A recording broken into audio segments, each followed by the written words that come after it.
네, 오늘은 그 자의 형성과 처리에 대해서 좀 말씀을 드려보려고 하는데, 어떻게 보면 이제 율법과 복음의 관계다 뭐 이렇게 말할 수도 있고 그렇습니다만은, 오늘 하나님 말씀은 마태복음 5장 17절부터 20절까지 먼저 보겠습니다. 마태복음 5장 17절부터 20절까지 교독하겠습니다. 제가 앉아 읽고 돌아가면서 제가 먼저 읽습니다. 내가 율법이나 선지자를 폐하러 온 줄로 생각하지 말라. 폐하러 온 것이 아니요 완전하게 하려 함이라. 진실로 너희에게 이르노니 천지가 없어지기 전에는 율법의 있던 이것도 결코 없어지지 아니하고 다 이루리라. 그러므로 누구든지 이 계명 중에 지극히 작은 것 하나라도 버리고 또 그같이 사람을 가르치는 자는 천국에서 지극히 작다 일컬음을 받을 것이요 누구든지 이를 행하며 가르치는 자는 천국에서 크다 일컬음을 받으리라. 내가 너희에게 이르노니 너희 의가 서기관과 바리새인보다 더 낫지 못하면 결코 천국에 들어가지 못하리라. 아멘. 그리고 이제 한 군데 더 보겠습니다. 로마서 8장 1절부터 4절까지. 여기 앞에 나와 있죠. 로마서 8장 1절부터 4절까지. 이제 두 가지 본문을 가지고 말씀드리겠습니다만은, 본문에 얽매이지 않고 이제 쭉 찾아가면서 하겠습니다만은, 로마서 8장 1절부터 4절까지만 교독하겠습니다. 여기서도 제가 먼저 읽습니다. 그러므로 이제 그리스도 예수 안에 있는 자에게는 결코 정죄함이 없나니, 이는 그리스도 예수 안에 있는 생명의 성령의 법이 죄와 사망의 법에서 너를 해방하였습니다. 율법이 육신으로 말미암아 연약하여 할 수 없는 그것을 하나님은 하시나니 곧 죄로 말미암아 자기 아들을 죄 있는 육신의 모양으로 보내어 육신의 죄를 정하사 육신을 따르지 않고 그 영을 따라 행하는 우리에게 율법의 요구가 이루어지게 하려 하심이니라. 아멘.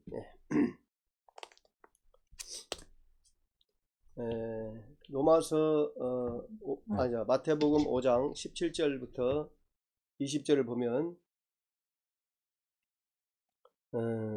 율법과 예수께서 말씀하십니다. 내가 율법이나 선지자를 폐하러 온 줄로 생각하지 말라. 폐하러 온 것이 아니요 완전하게 함이라. 완전하게 하려 함이라. 그러면 여기서 율법과 선지자는 뭘 말할까요? 율법과 선지자는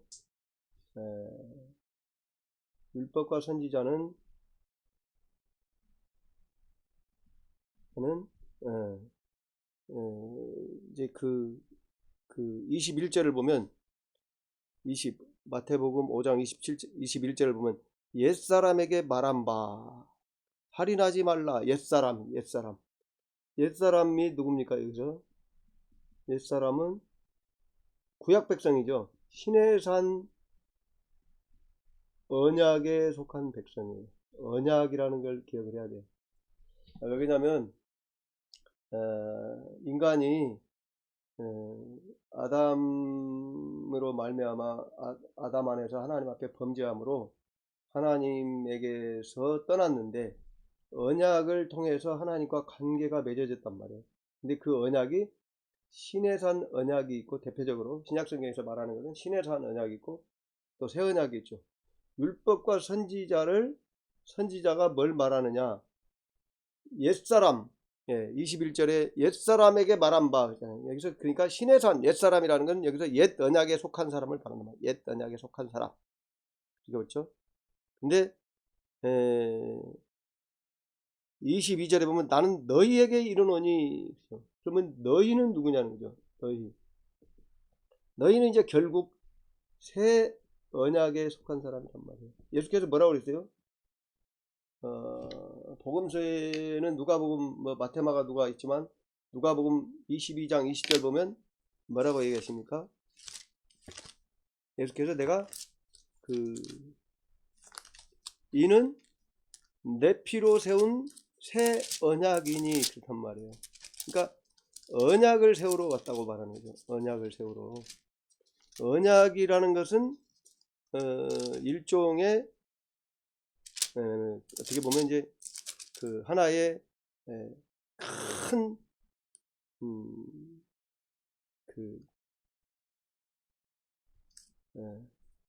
누가복음 22장 20절을 보면 뭐라고 말씀하십니까?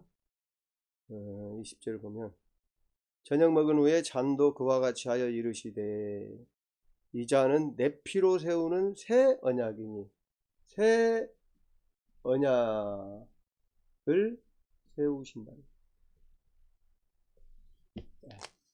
그런데 우리가 여기서 언약이라고 말하면 하나의 일종의 어떤 패키지, 꾸러미예요. 꾸러미. 언약에는 물론 신의 산 언약도 새 언약도 있는데 언약에는 언약법이 있고요. 뭐 율법이라고도 말하죠. 구약의 언약법을 율법이라고 해요. 또 플러스 그 다음에 출애굽기의 언약을 세운다면 성막이 있죠. 그 이후에 성막이 성전으로 발전됩니다만은 결국 그 법을 세우고 언약을 맺으면서 언약 안에는 언약법이 있고요. 서로 지켜야 할 그 도리를 규정한 게 있고요. 그 다음에 함께 한단 말이에요. 함께 한다는 성전. 왜 함께 하냐면 함께하는 성전이 있냐면 에덴 동산이 하나님과 인간이 함께 있는 곳이었다면 그때는 이제 특별히 성전이 없죠. 그냥 함께 계셨는데 또 물론 거기가 성전이죠. 하나님 계시니까. 근데 거기서 인간이 쫓겨났단 말이에요. 쫓겨났어요. 그런데 언약을 세움으로 인간이 하나님께 돌아가는 거고요. 이 인간도 그렇잖아요. 남자 여자가 전혀 상관이 없는 성씨도 다르고 뭐 다른 태어난 환경도 다르고 다르게 살다가 결혼을 하면 함께 사는 거고요. 어떻게 살기를 약속한단 말이에요. 이게 언약법이라면 함께 한 집에 사는 거죠. 성막 성전. 이게 보면 성막 성전이 이제 하나의 함께 사는 집, 뭐 신혼집 뭐 이런 식으로 말할 때 있죠. 그래서 언약이라고 말할 때는 항상 언약법과 성막 성전, 하나님과 함께 사는 것을 생각을 해야 돼요. 근데 이제 이 율법과 선지자라고 말할 때는 어느 면을 말하는 거냐면 언약법에 대한 얘기를 하는 거예요. 언약법에 대한 얘기를. 율법은 언약법이고요. 구약의 언약법이고요. 선지자는 뭐예요? 언약법대로 율법으로 살으라고 자꾸 얘기하는 게 선지자들이거든요. 그래서 이것은 신의 산 언약에 속한 언약법을 얘기하는 거예요. 언약법. 그러니까 여기에 율법과 선지자의 성전은 없어요. 여기에 언약법은 법인데 성막이나 성전은 율법과 선지자에 포함되지 않는다는 걸 이해를 해야 돼요. 왜? 신의 산 언약은 어때요? 폐지됐다는 거예요. 폐지.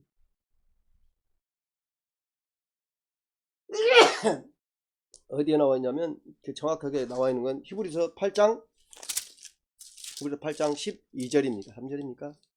13절. 히브리서 8장 13절. 정확히 구절로 나와 있어요. 새 언약이라 말씀하셨음에 첫 것은 낡아지게 하신 것이니 낡아지고 쇠하는 것은 없어져 가는 것이니라. 그렇죠? 또 히브리서 8장 7절을 보면 저 첫 언약이 무흠하였더라면 둘째 것을 요구할 일이 없었으려니와. 히브리서 8장 7절. 이런 식으로 새 언약, 신의 산 언약은 폐지된 거죠.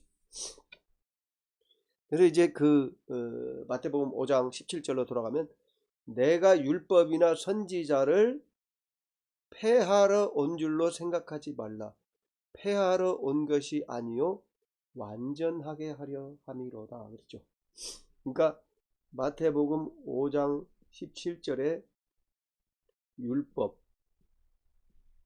선지자를 완성하러 왔다는 거예요. 완전하게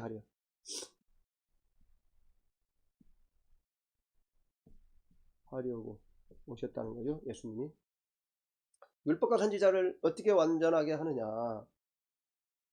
그러니까 율법과 선지자는 구약의 언약법은요, 폐지된 게 아니고, 예수님 말씀하시잖아요.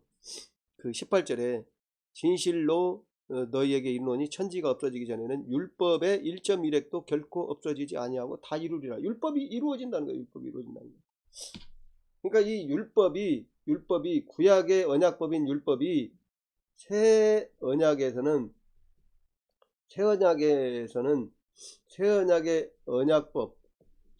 언약법을 우리가 뭐 복음이라고 말할 수도 있을까요? 근데 이 언약법에서는 율법의 내용 자체가 전혀 변하는 것은 아니고요. 완전하게 변하는 것은 아니고요.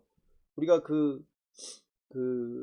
예레미야서 31장 33절이니까 거기 보면 새 언약에서는 뭐라고 하냐면 내 법을 너희 속에 둔다는 거예요. 너희 속에. 그러니까 그 언약법 자체가 변하는 게 아니고요.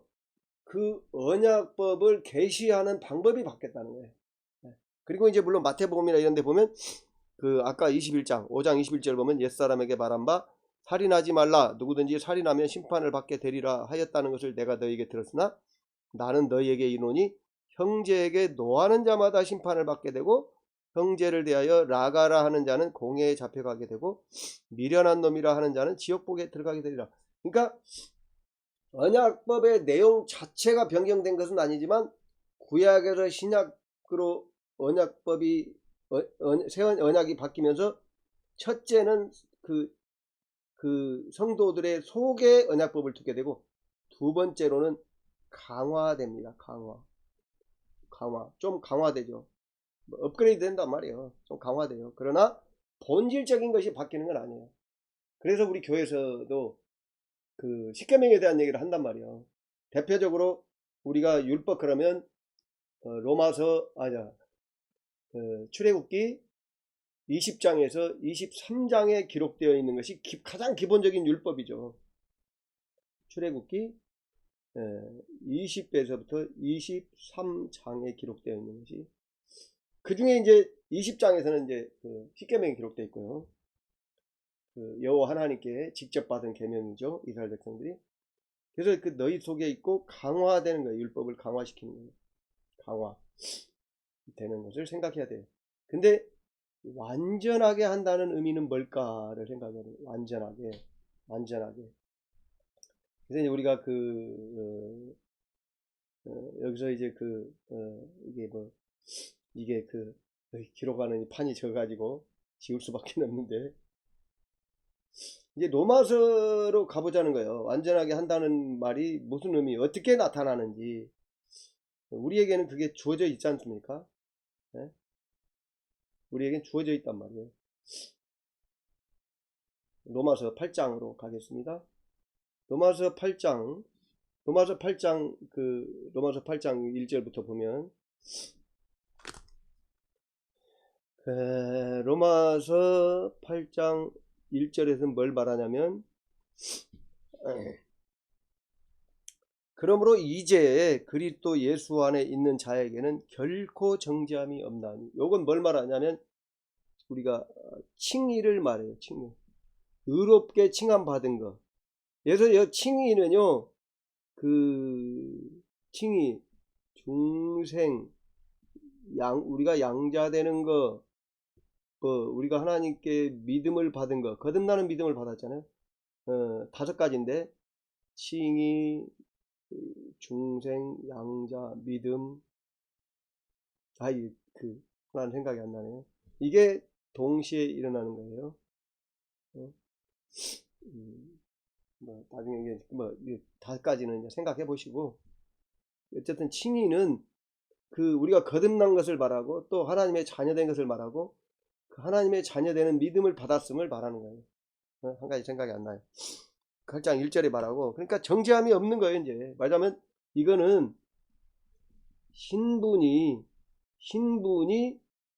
신분적으로 신분이 하나님의 자녀가 된 거예요. 자녀. 하나님의 자녀로 호적에 올린 거예요. 호적에 올린 거. 예. 그래서 2절에 보면 그 설명을 하고 있죠. 이는 그리스도 예수 안에 있는 생명의 성령의 법이 뭘 말할까요? 새 언약의 법을 말하는 거죠. 우리 안에 있는 생명의 성령의 법이 어디 있어요? 예수님 안에 있는, 예수님의 십자가의 죽으심과 부활을 통한 예수님 안에 있는 성육신, 십자가의 죽으심, 부활, 승천, 이런 예수님의 그 복음 안에 있는, 오직 예수님의 복음 안에서 성령이 역사하시네. 그것이, 예수님의 복음은 객관적인 거죠. 예수님이 이루신 구원이 성령을 통해서 우리 안에 이루어지므로 죄와 사망의 법에서 너를 해방하였다는 거예요. 또 이걸 죄와 사망의 법을 마귀에게서 해방됐다는 것도 말하는 거죠. 히브리서 2장 14절에도 나와 있고요. 예수님이 그 해방시키러 왔다. 사망을 잡은 자, 사망의 권세 잡은 자 해결하러 왔다. 그 해방하러 왔다. 또 요한일서 3장 8절에 보면 마귀의 일을 벌하러 왔다. 뭐 이렇게 말씀하세요. 그래서 마귀에게 해방시키는 거죠. 그렇게 됐다는 거예요. 근데 이제 8장, 로마서 8장 3절 4절을 보면 율법에 대한 얘기가 나오죠. 자, 율법이 플러스 육신이 되면 율법이 육신으로 말미암아 연약하여 할 수 없는 그것을, 율법이 육신하고 플러스 되면 순종을 할 수 없어요. 하나님은 하시나니 곧 죄로 말미암아 자기 아들을 죄 있는 육신의 모양으로 보내어 육신의 죄를 정하사, 요것 때문에 예수 그리스도를 보내셨다는 거예요. 보내심으로 육체의 문제를 해결했다. 이 육신으로 순종할 수 없는 문제를 해결한 거예요. 그러니까 율법의 문제는 남아있죠. 율법의 문제는 3절만 하고 8장 4절에 가면 뭐라고 얘기합니까? 육신을 따르지 않고, 율법은 그대로 있어요. 율법은 그대로 이렇게 내려오는데 플러스 육신이 아니고, 이건 아니고 그 영을 따라 행하는, 플러스 생명의, 요 2절에 그 생명의 성령이 법이 있는 영을 말하는 거예요. 그 영, 생명의 성령의 법, 그 영을 따르는 자에게는, 따라 행하는 우리에게, 따르는 자, 그 영을 따라 행하는 자, 이게 누구요? 새언약 백성이에요. 새언약 백성들에게는 율법의 요구가 이루어지게 하려 하심이라. 자, 요 율법과 그 영을 따라 행하는 요 사람들, 그 육신을 빼고 요렇게 플러스를 된 사람들은 예수님 십자가잖아요. 예수님 십자가. 사람들에게는 뭐를 한다는 거예요? 율법의 요구가 이루어지게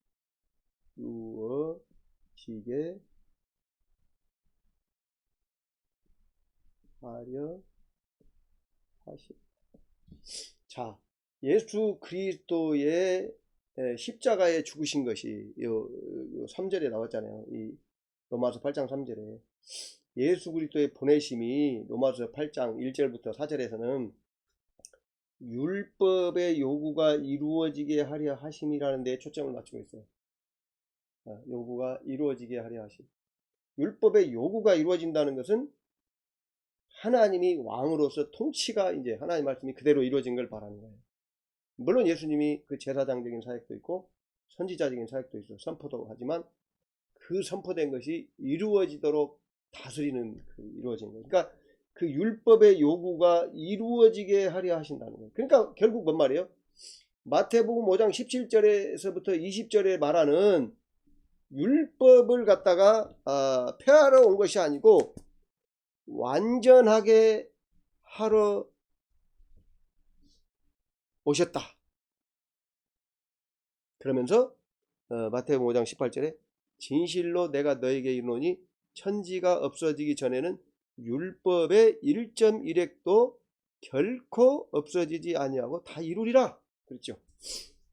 그러므로 누구든지 이 계명 중에 지극히 작은 것 하나라도 버리고 그같이 사람을 가르치는 자는 천국에서 지극히 작다 일컬음을 받을 것이요. 누구든지 이를 행하며 그랬죠. 이를 행하며 가르치는 자는 천국에서 크다 일컬음을 받으리라.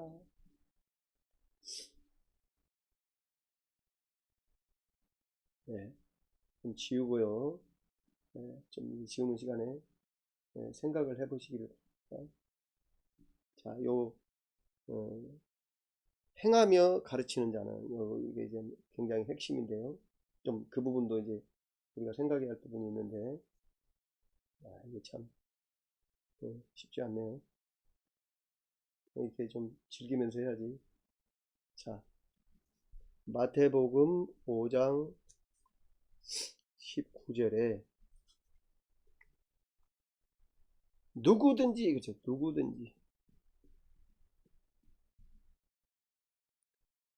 이를 행하며 이가 뭐예요? 율법도 율법. 이를 행하며 가르치는 자는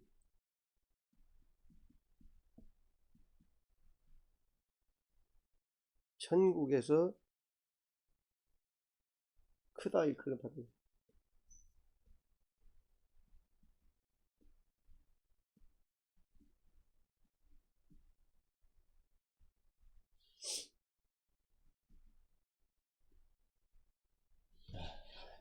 중요하기 때문에 썼습니다. 여기서 누구든지는 뭘까요? 누구든지는 새 언약의 언약 대상이죠. 새 언약의 언약 대상이 신의 산 언약의 언약 대상은 누구죠?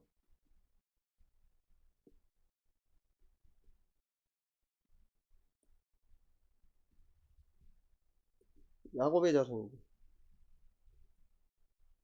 물론 애굽에서 그 야곱의 자손을 따라 나온 그 중다한 잡족도 있습니다만은 기본적인 걸 설명드리는 거죠. 그래서 이 율법 하나님과의 언약의 법을 뭡니까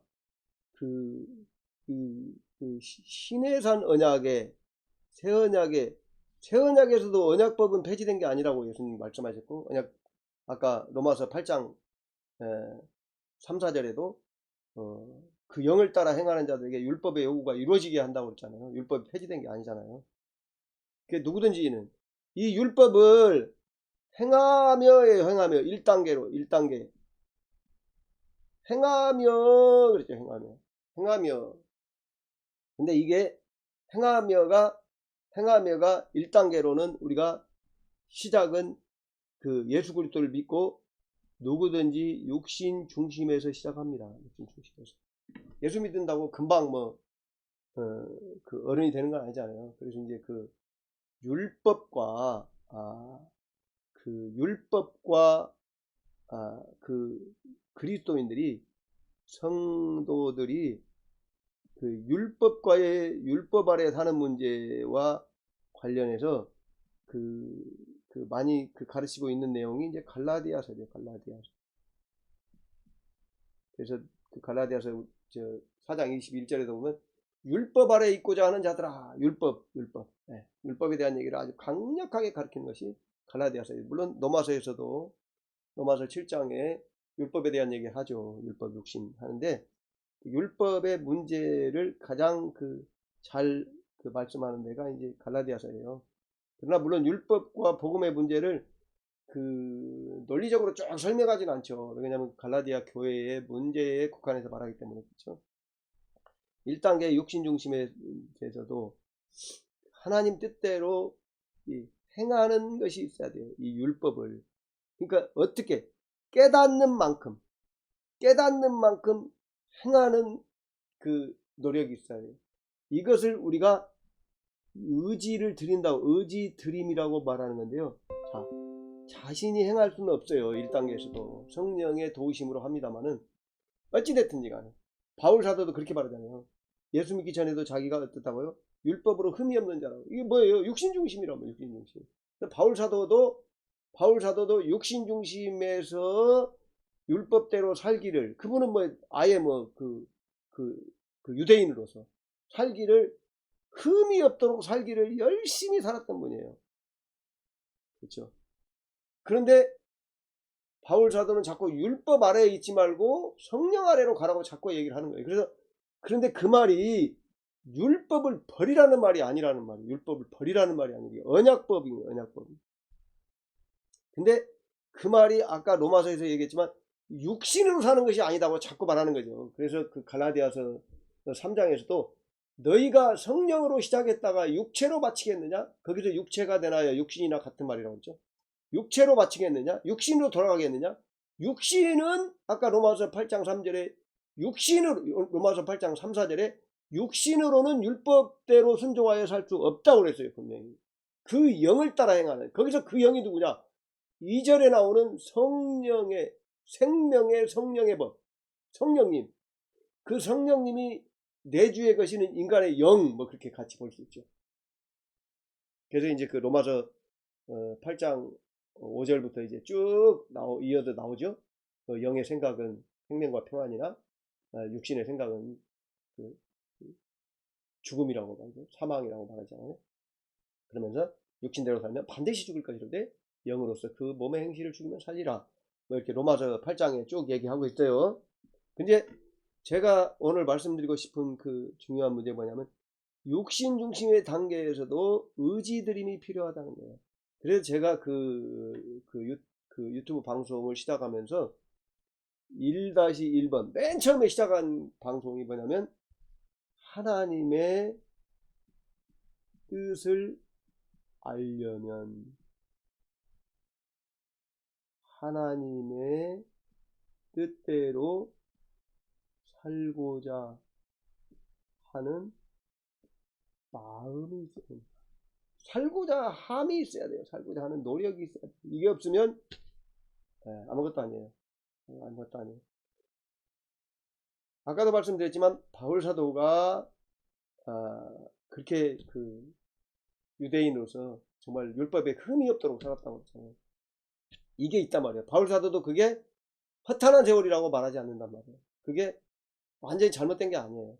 그래서 이제 바울 사도 같은 경우에는 보통 바울 사도가 다메섹에서 예수 그리스도를 만난 이후에 그렇죠. 다메섹에서 만난 이후에 아라비아에서 3년 내지 3년 반 이렇게 계셨고요.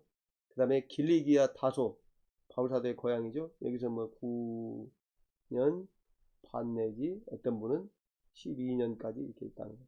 이걸 합치면 짧게는 어때요? 12년 반, 12년 6개월. 길게는 15년 반.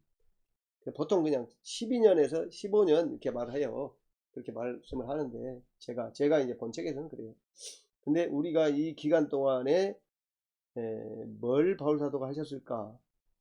저는 이제 우리 영성을 추구하시는 분들은 바울 사도가 이제 바나바를 통해서 안디옥 교회에 와서 가르치고 바로 율법에 대한 문제를 예루살렘에 또 가서 율법에 대한 문제를 얘기하고 이렇게 한 걸 보면 영성을 통해서 그 영성이라고 하는 과정을 통해서 자기의 자아 처리, 그 자기를 처리받음으로, 그러니까 뭐냐면 그 육신 중심에서 자기가 하나님 뜻대로 살라고 노력하는 그 육신 중심에서 영 중심으로, 영중심이라는 말은, 영이라는 말은 성령 중심이고 성령께서 임하시어 계신 그 인간의 영, 뭐 이렇게 말하는 거죠.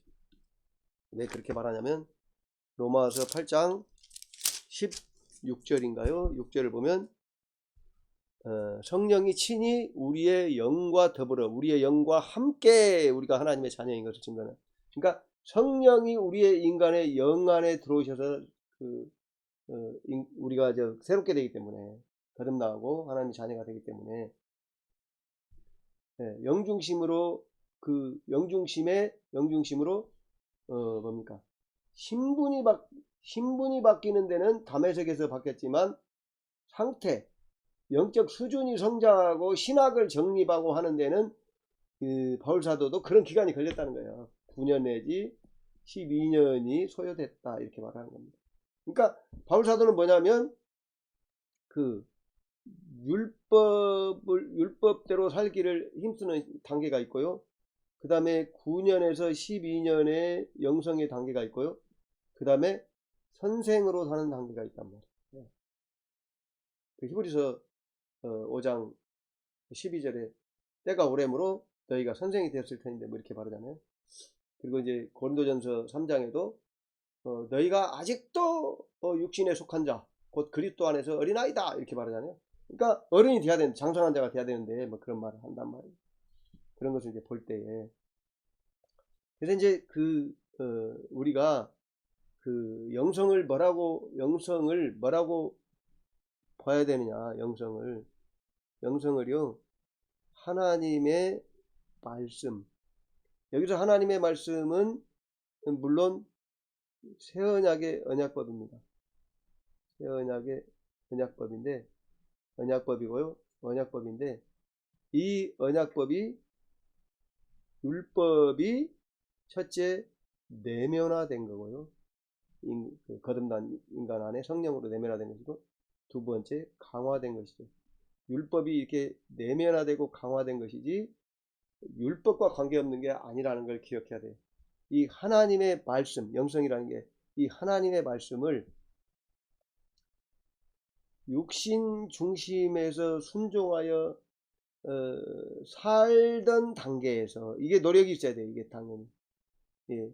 이 율법을 행하며 그냥 행하는 게 시작한단 말이에요. 시작하는 데서 육신 중심에서, 그러니까 바울 사도도 너희가 아직도, 그러니까 어느 정도 시간이 됐는데도 아직도 그랬다는 거예요. 히브리서에서도 때가 오래므로, 히브리서 5장 12절에도 때가 오래므로 선생이 되었어야 할 텐데, 그냥 시간이 필요하다는 거예요. 육신 중심에서 성령 중심으로 가는 것. 그 히브리서 2장 5절부터 18절까지를 말씀을 드리면서도 잠깐 말씀을 드렸지만은, 우리가 이제 구약에 보면 그 아브라함의 신앙의 단계가 있죠. 아브라함의 신앙의 단계가, 처음에는 하나님이 복 준다고 할 때 엘리에셀이죠. 엘리에셀이 있습니다, 이렇게 말하죠.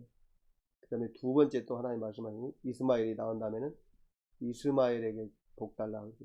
근데 하나님은 아니다. 내 씨가 약속에 잡고 이삭이죠. 그래서 이삭을 얻었어요. 그래서 그 아브라함의 신앙의 단계도, 이거 안 나오네. 저기가 가려가지고 안 나옵니다만은, 아브라함의 신앙의 단계도 이렇게 세 가지 단계가 있다는 거예요. 엘리에셀을 의지하는 완전히 육신적인 단계. 그 다음에 이스마엘, 혼적인 단계. 자기의 노력으로 하나님을 기쁘시게 하려는. 요 두 단계를 육신 중심이라고 보고요. 그다음에 이삭, 영중심의 단계라고 봐요. 왜?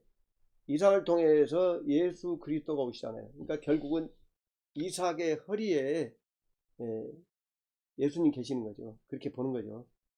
그러니까 그 영중심의 단계라고 보는 겁니다. 아, 여기가 지워버렸네. 그러니까 저는 영성을 그렇게 정의해요.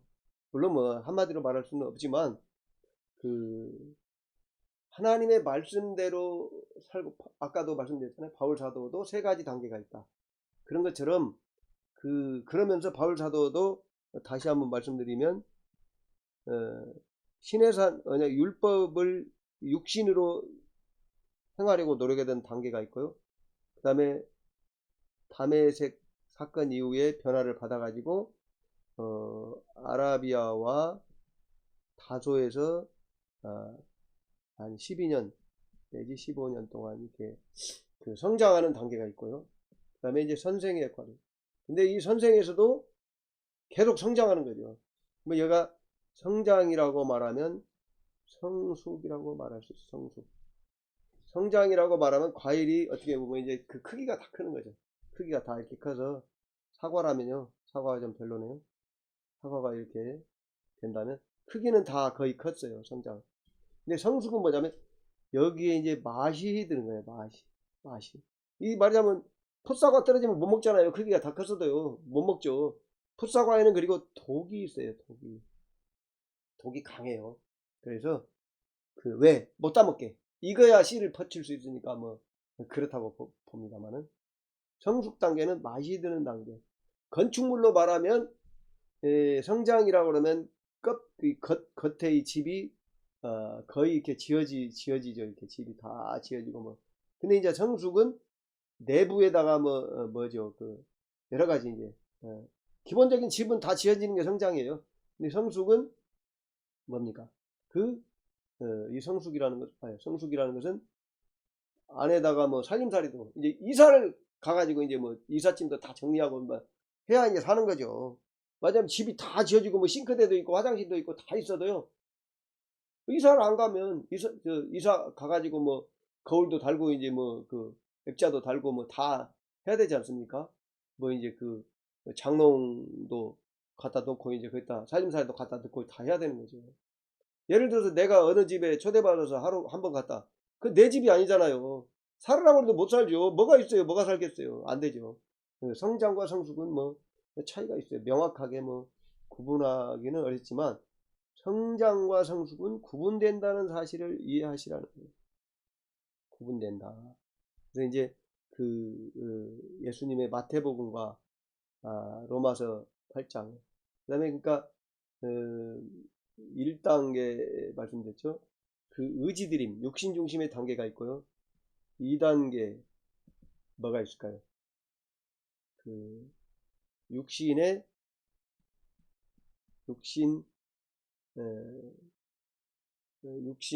중심에서 영 중심으로 넘어가는 과도기가 있죠. 과도기. 보통 이제 제가 배우기는 이 과도기가 구약 백성이 구약의 시내산에서 언약을 맺은 백성이 시내산에서 언약을 맺은 다음에 광야를 지나서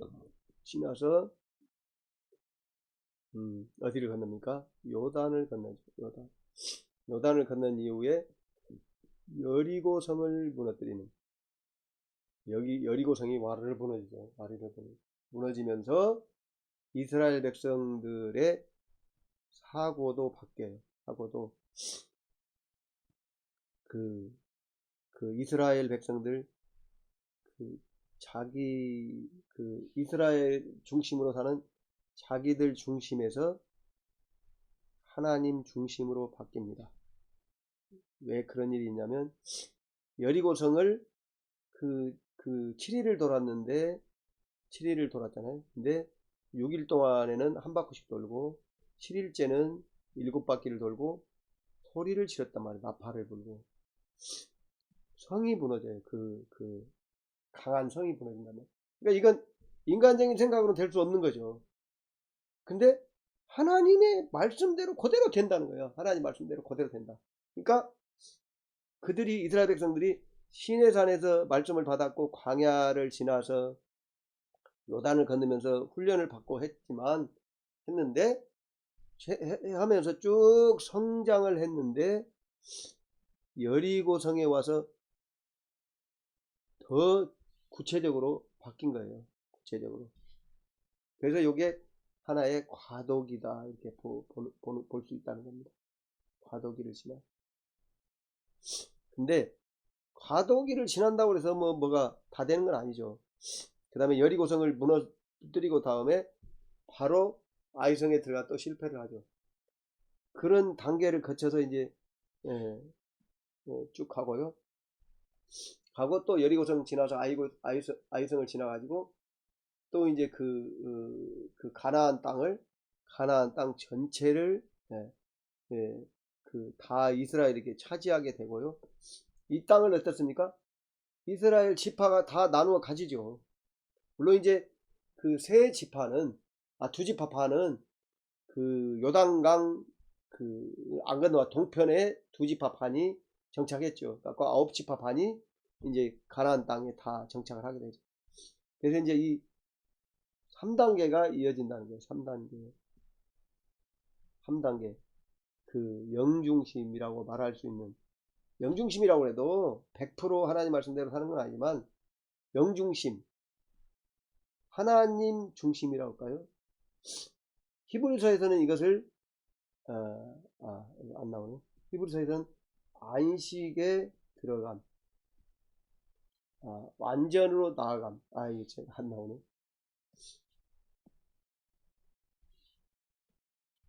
안식에 들어감.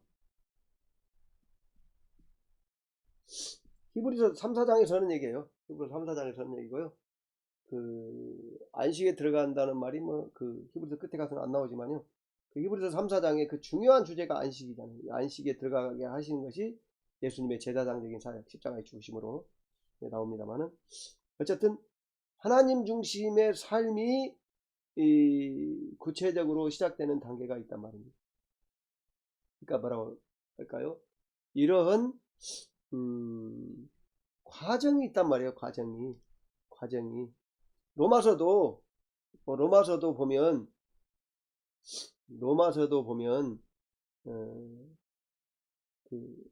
아까 이제 그 로마서 얘기하기 전에요. 이제 이런 3단계 과정이 있다고 보는 거죠. 그래서 이제 이제 마태복음 5장 17절로 다시 써놓은 걸 봐서요. 마태복음 5장 17절. 누구든지는 그 새 언약의 언약 대상이 남았죠. 시내산 언약에는요 이스라엘 백성만 해당되고요, 나머지 이방인들은 개라고 그러잖아요. 하나님 말씀도 모르고 하나님은 관계가 없잖아요. 마귀 새끼고 개라고. 근데 이 율법을 행하며 가르치는 자는 누굴까요? 그 히브리서 5장 12절에 보면 때가 오래므로 선생이 되었을 텐데, 선생. 그리고 또 히브리서 그 5장 그 밑으로 보면 장성한 자 이렇게 말하잖아요. 그리고 이제 히브리서 6장 1, 2절에 보면 완전으로 나아가라, 온전으로 나아가라 이렇게 나아간 자. 물론 어느 100%는 아닙니다만 이 자는 천국에서 천국이 뭐죠? 예수 그리스도의 사복음서의 주제입니다. 중심적인 가르침입니다. 예수님이 복음서에서 중심적으로 가르치는 게 천국이에요. 천국이죠. 하나님의 나라죠. 크다 일컬음을 받으리라. 크다 일컬음. 그러니까 뭐냐면 천국에서 새언약 백성으로서 크다 일컬음을 받는다는 거예요. 하나님 나라에서 크다 일컬음을 받는다. 그러니까 이거는 시내산 언약을 말하는 게 아니고 천국에서 크다 일컬음을 받으리라. 그러니까 크다 일컬음을 받는다는 말은 뭔 말이에요? 어떤 사람이에요? 그러니까 그 선생으로서 성장해가지고 이게 완전한 자가 돼가지고요. 근데 이제 그 히브리서를 한번 봐야 되겠네요. 왜냐면 중요하니까. 히브리서 5장 보면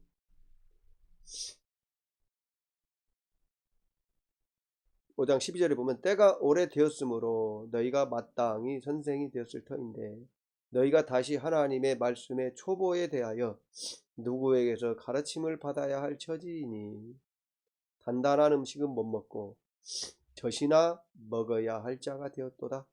이는 젖을 먹는 자마다 어린아이니 의의 말씀을 경험하지 못한 자요. 그러니까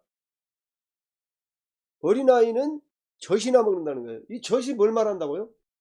말씀을 말하는 말씀을 말하는 고린도전서에서도 내가 너희를 젖으로 먹이고 밥으로 아니하였다. 이 젖. 고린도전서 3장에도 나오잖아요. 1절부터 4절까지 나오니까 나오잖아요. 히브리서 5장에도 13절에 나오요. 이 젖이 뭐냐? 말씀이라는 말씀 뭐죠? 새 언약의 언약법과 관련된 거예요. 성장에 대한 말씀이죠. 언약법. 이게 새 언약의 언약법을 알고 그 말씀대로 살아야 하나님과의 교통이 제대로 이루어지는 거죠. 히브리서가 강조하는 거예요. 근데 히브리서가 강조하는 내용을 고린도전서에서도 말하고 있어요. 물론 에베소서에서도 몇 장인지 4장인 것 같은데 거기서도 어린아이가 되지 아니하고 이렇게 말하는 장성한 자가 되고 이렇게 나와요. 근데 에베소서는 주로 교회 공동체가 성장해가는 건물마다 서로 연결하여 이렇게 말하죠. 성전이 되어져가는 뭐 그런 거 지어져가고 성전이 되어져가는 교회에 대한 문제, 교회론에 대한 문제가 에베소서에 잘 나와 있죠. 어린아이라는 얘기가 뭐 이렇게만 있습니까? 하여튼 뭐 당장에 생각나는 것은 뭐 이런 거네요. 이제 로마서에는 육신에 속한 자, 그 다음에 영에 속한 자, 뭐 이렇게 구분돼서 나오고, 갈라디아서에도 너희가 성령으로 시작했다가 육체로 마치겠느냐? 그러면서 결국은 성령의 열매를 맺어라? 이런 식으로 나가죠. 그러니까 그 갈라디아서나 로마서에서는 육신에 속한 자. 근데 그 육신에 속한 자가 그 갈라디아서의 육신에 속한 자가 고린도전서 3장에 가면 그리스도 안에서 어린 아이 이렇게 말하고 있단 말이에요. 근데 고린도전서와 갈라디아서와 로마서는 이게 뭘 또 만졌나? 이게 뭘 또 만졌나?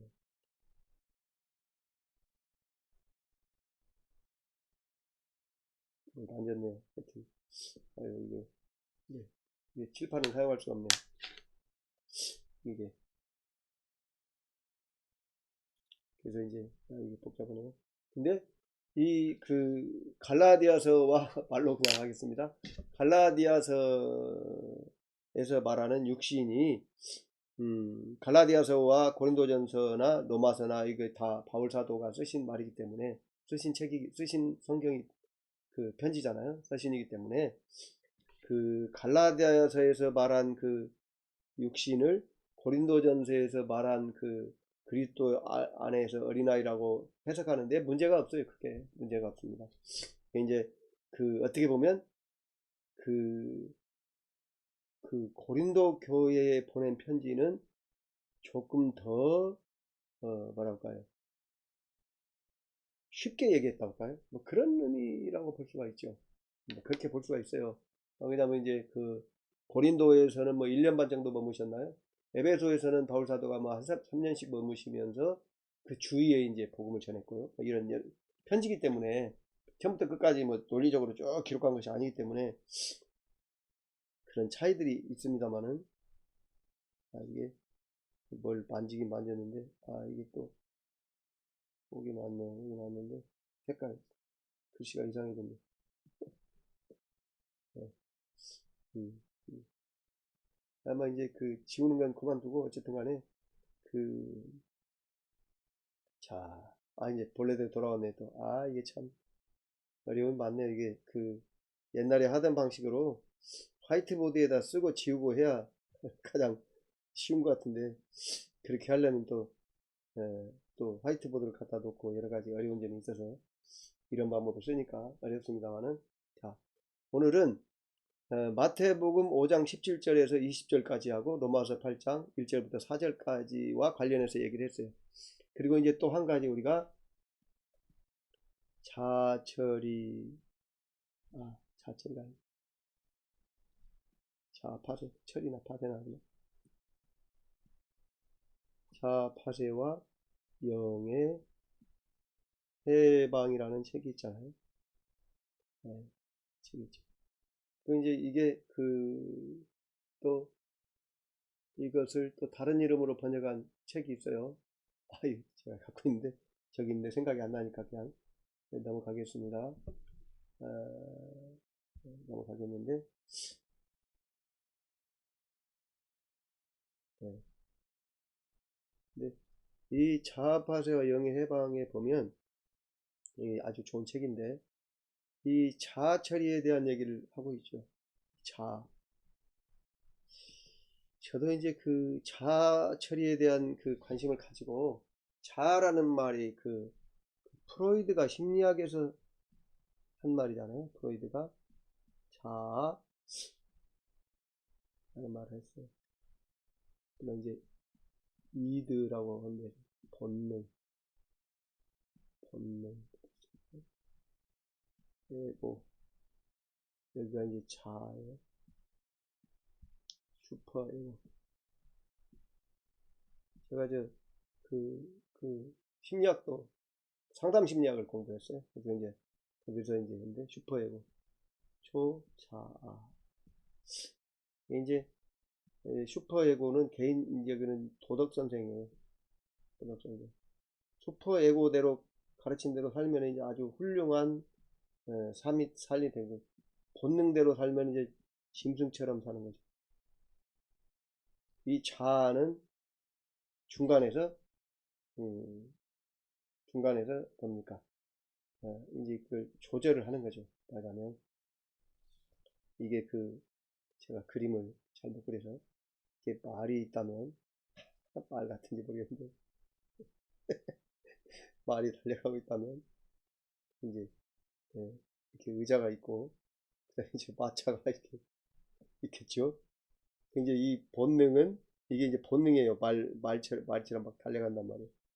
여기에 이제 사람이 이렇게 앉아서 이제 이게 말을 끌고 가죠. 이게 자아의 초자, 해야 될 어떤 역할. 그래서 이 자아는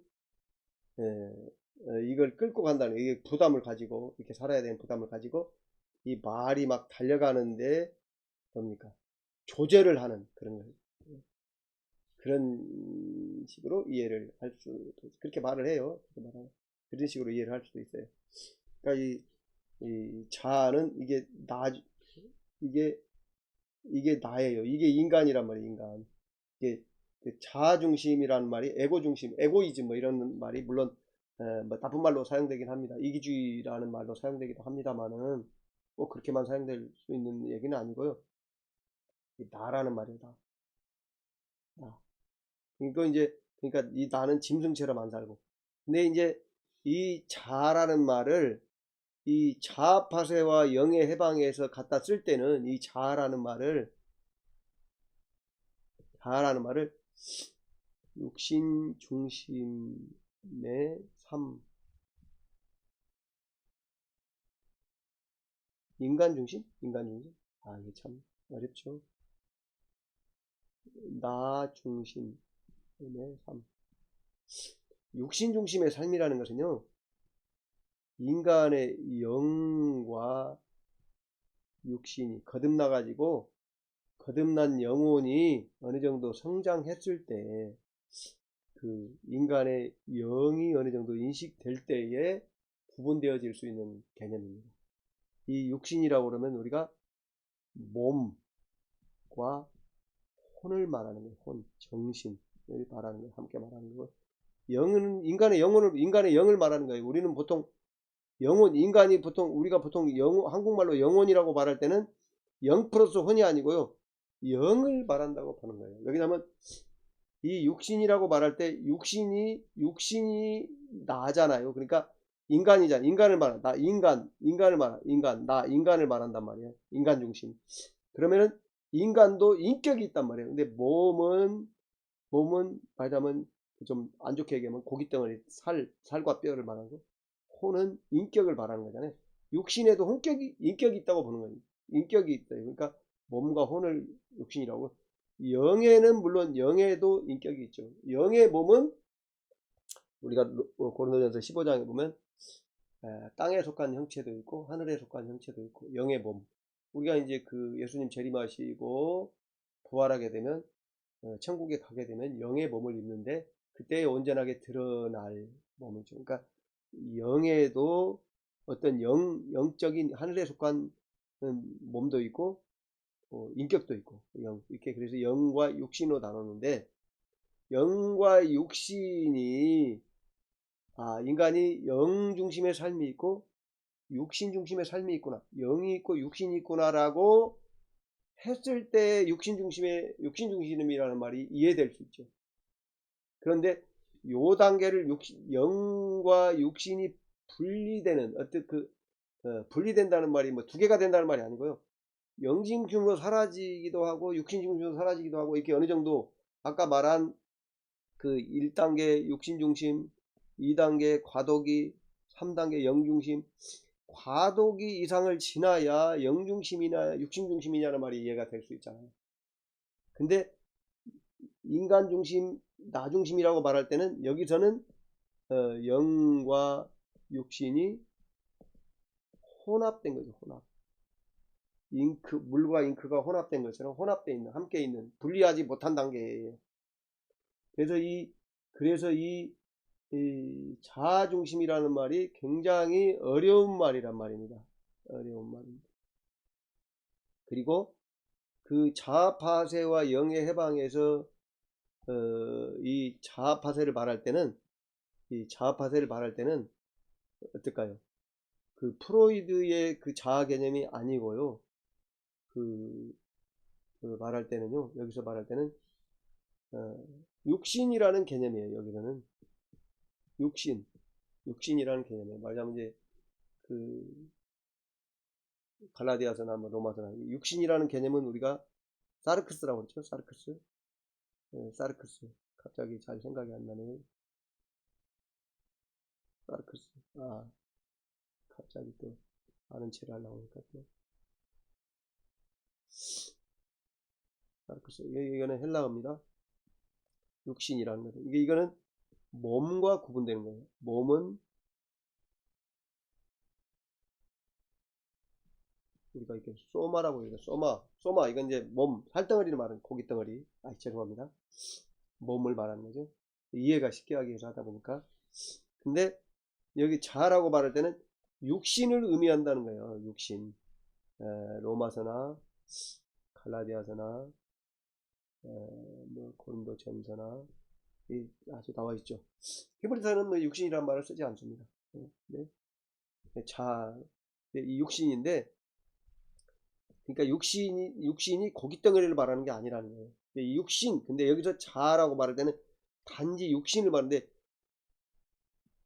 육신 중심으로 하나님의 뜻대로 살고자 하는 노력, 순종하는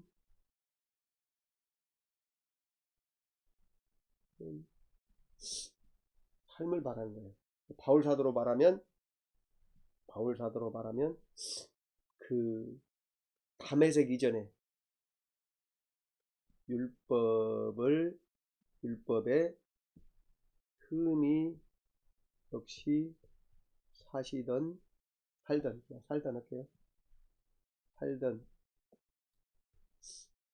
살던 단계 말하는 거예요. 담에색을 통해서 이제 그 아라비아와 그 길리기아 다소에서 뭐 한 12년에서 15년 보내선 기간은 과도기죠. 그 육신 중심에서 영 중심. 그러니까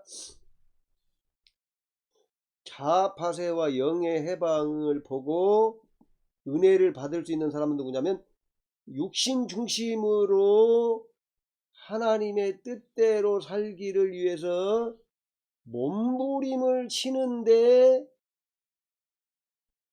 안 돼가지고 고민하고 있는 사람에게는 요 자아파세와 영의 해방이라는 책이 은혜가 된단 말이에요. 이게 깨달을 수 있어요. 은혜가 된다는, 거기서 은혜 된다는 말은 깨닫는다는 말이에요.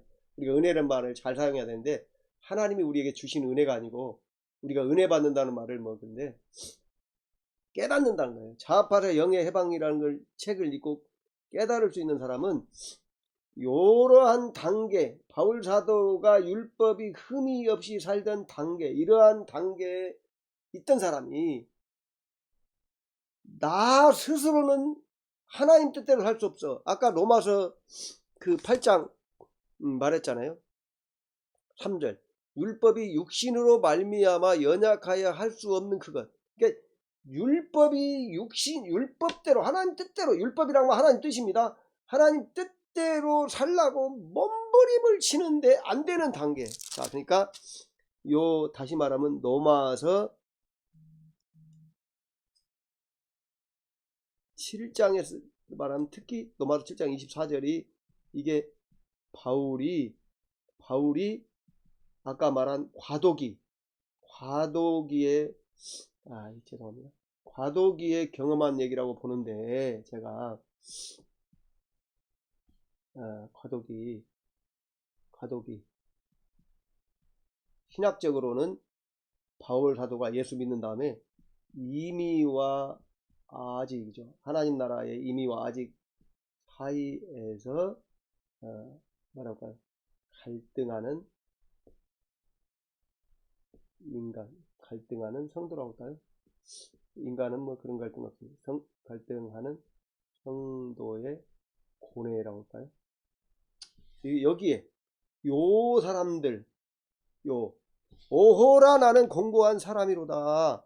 이 사망의 몸에서 누가 나를 건져내랴. 이 사망의 몸, 육신을 말하는 사망의 몸, 사망으로 이끌어가는 몸. 그러니까 이 말은 뭔 말이냐면 죄성을 가진 몸, 사르크스를 말하는 거예요. 사르크스.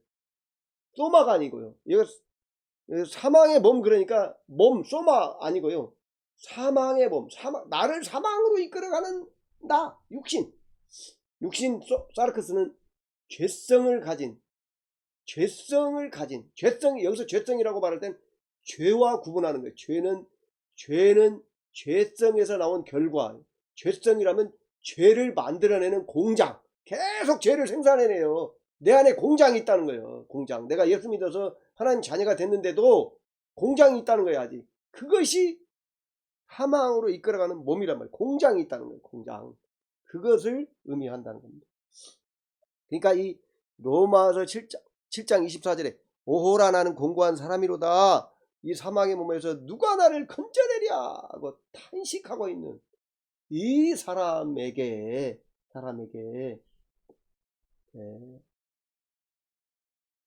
아까 말한 아니고 이 자아파세와 영의 해방이 은혜가 되는 거지.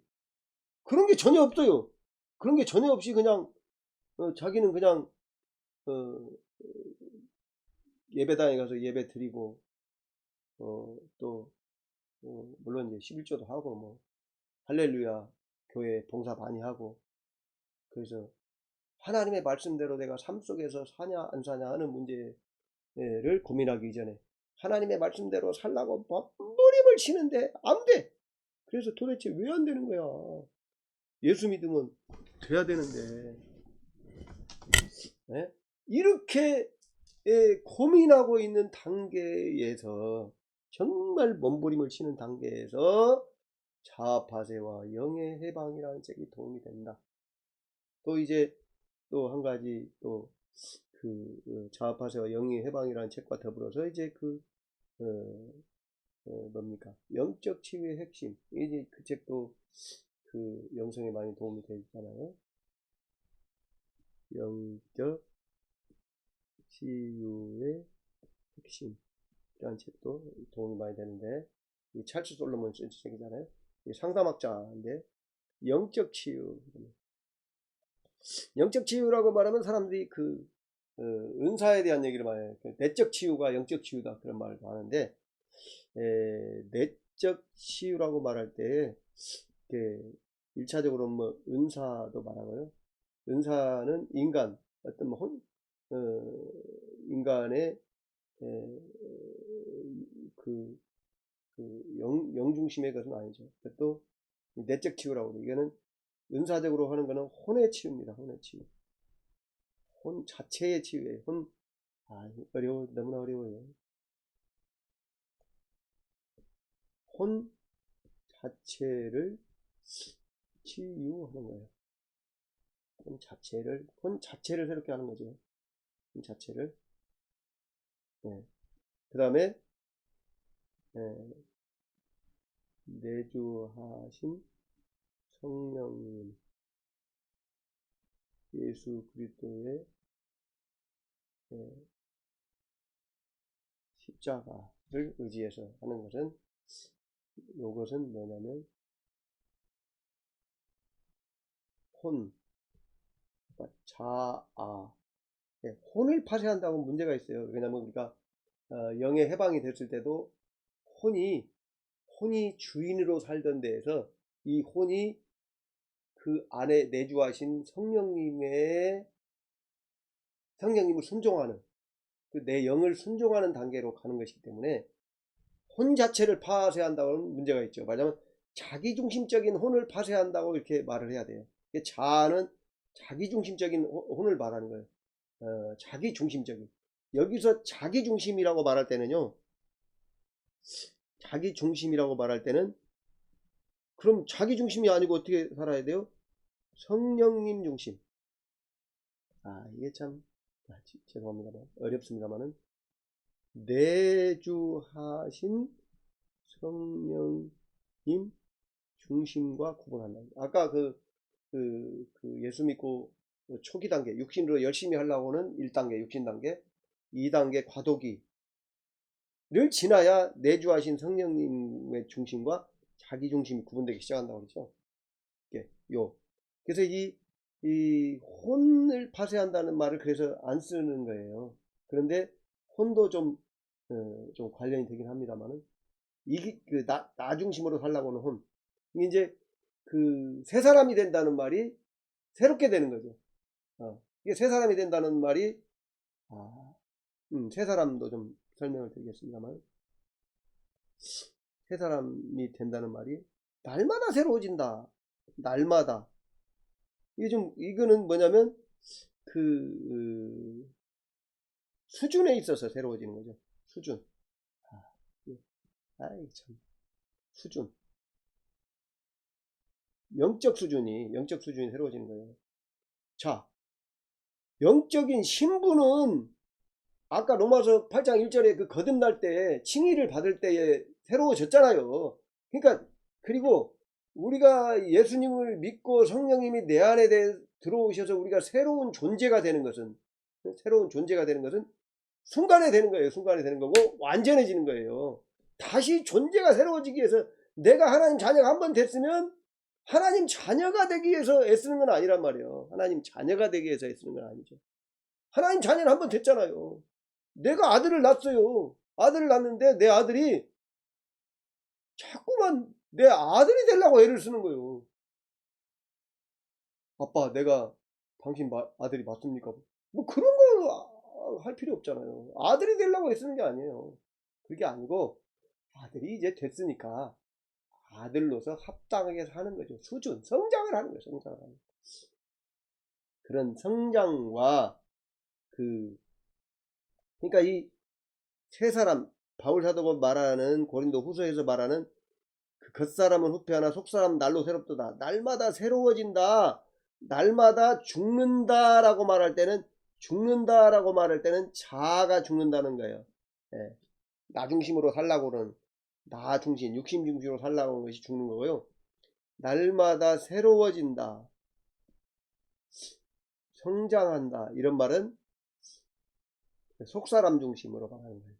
이렇게 똑같은 성장하는 얘기지만 날마다 죽노라. 죽는 것도 성장하는 거예요. 겉사람, 나 중심이 죽으니까. 내 안에 성령님이 오셨을 때 나 중심이 죽으니까 성령님이 중심이 가니까 죽는 것이 성장이고요. 날마다 새로워진다는 것은 영혼 중심, 내 안에 계신 성령님 중심으로 하는 말이니까, 예, 두 가지 다 이해를 해야 됩니다. 이렇게. 이게 참, 그 내면적인 세계가, 그래서 이제 그 첫째로는 은사로는 혼 자체를 치유하는 거고요. 내주하신 성령님과 예수님의 십자가의 죽으심을 통해서 되는 건데요. 이것은 어떻게 되냐면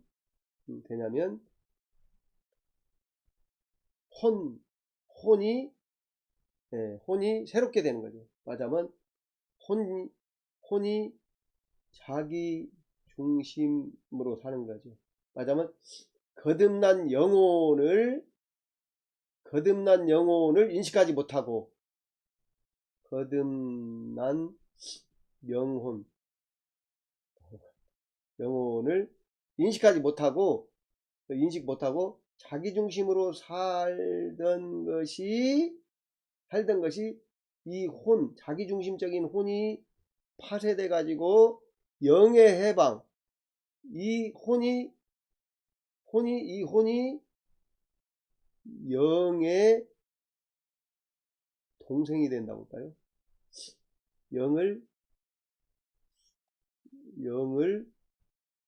거듭난 영을 성령, 내주하신 성령을 순종하게 되는 거예요. 그러니까 그 은사적으로 내적 치유라고 말하는 것은요, 혼 자체를 치유하는 거예요. 혼에 문제가 있어서 이 혼을 깨끗하게 하는 거죠. 근데 그 내주하신 성령을 통해서 어차피 지우겠습니다만은, 내주하신 성령을 통해서 이 말하는 그 영적 치유, 이 영적 치유 핵심에서 말하는 영적 치유는 혼이 새로워지는 거예요. 그러니까 그러니까 이 은사적으로 혼 자체를 치유하는 것은요, 정상적으로 사람으로 살게 하는 거예요. 사람으로. 근데 영적 치유는 하나님의 자녀로 살게 하는 거라는 거예요. 이 다른 면입니다. 전혀 다른 면입니다. 은사적으로 내적 치유를 했다고 해서 하나님의 말씀을 순종하게 막 사라진다, 그건 아니에요. 네. 물론 하나님의 말씀을 깨닫고 순종하는데 도움은 되지만, 우리가 은사적으로 혼 자체를 치유했다고 해서 영혼이 성장해서 과도기를 지나서 영중심으로 간다, 그런 일은 없다는 겁니다. 죄송하지만 없는 거예요. 그 구분을 해야 됩니다. 그런 의미에서 이 영적 치유의 핵심에서 말하는 영적 치유는 그 혼적인 내적 치유가 아니고요, 구분되는 개념입니다. 구분되는 개념이고요.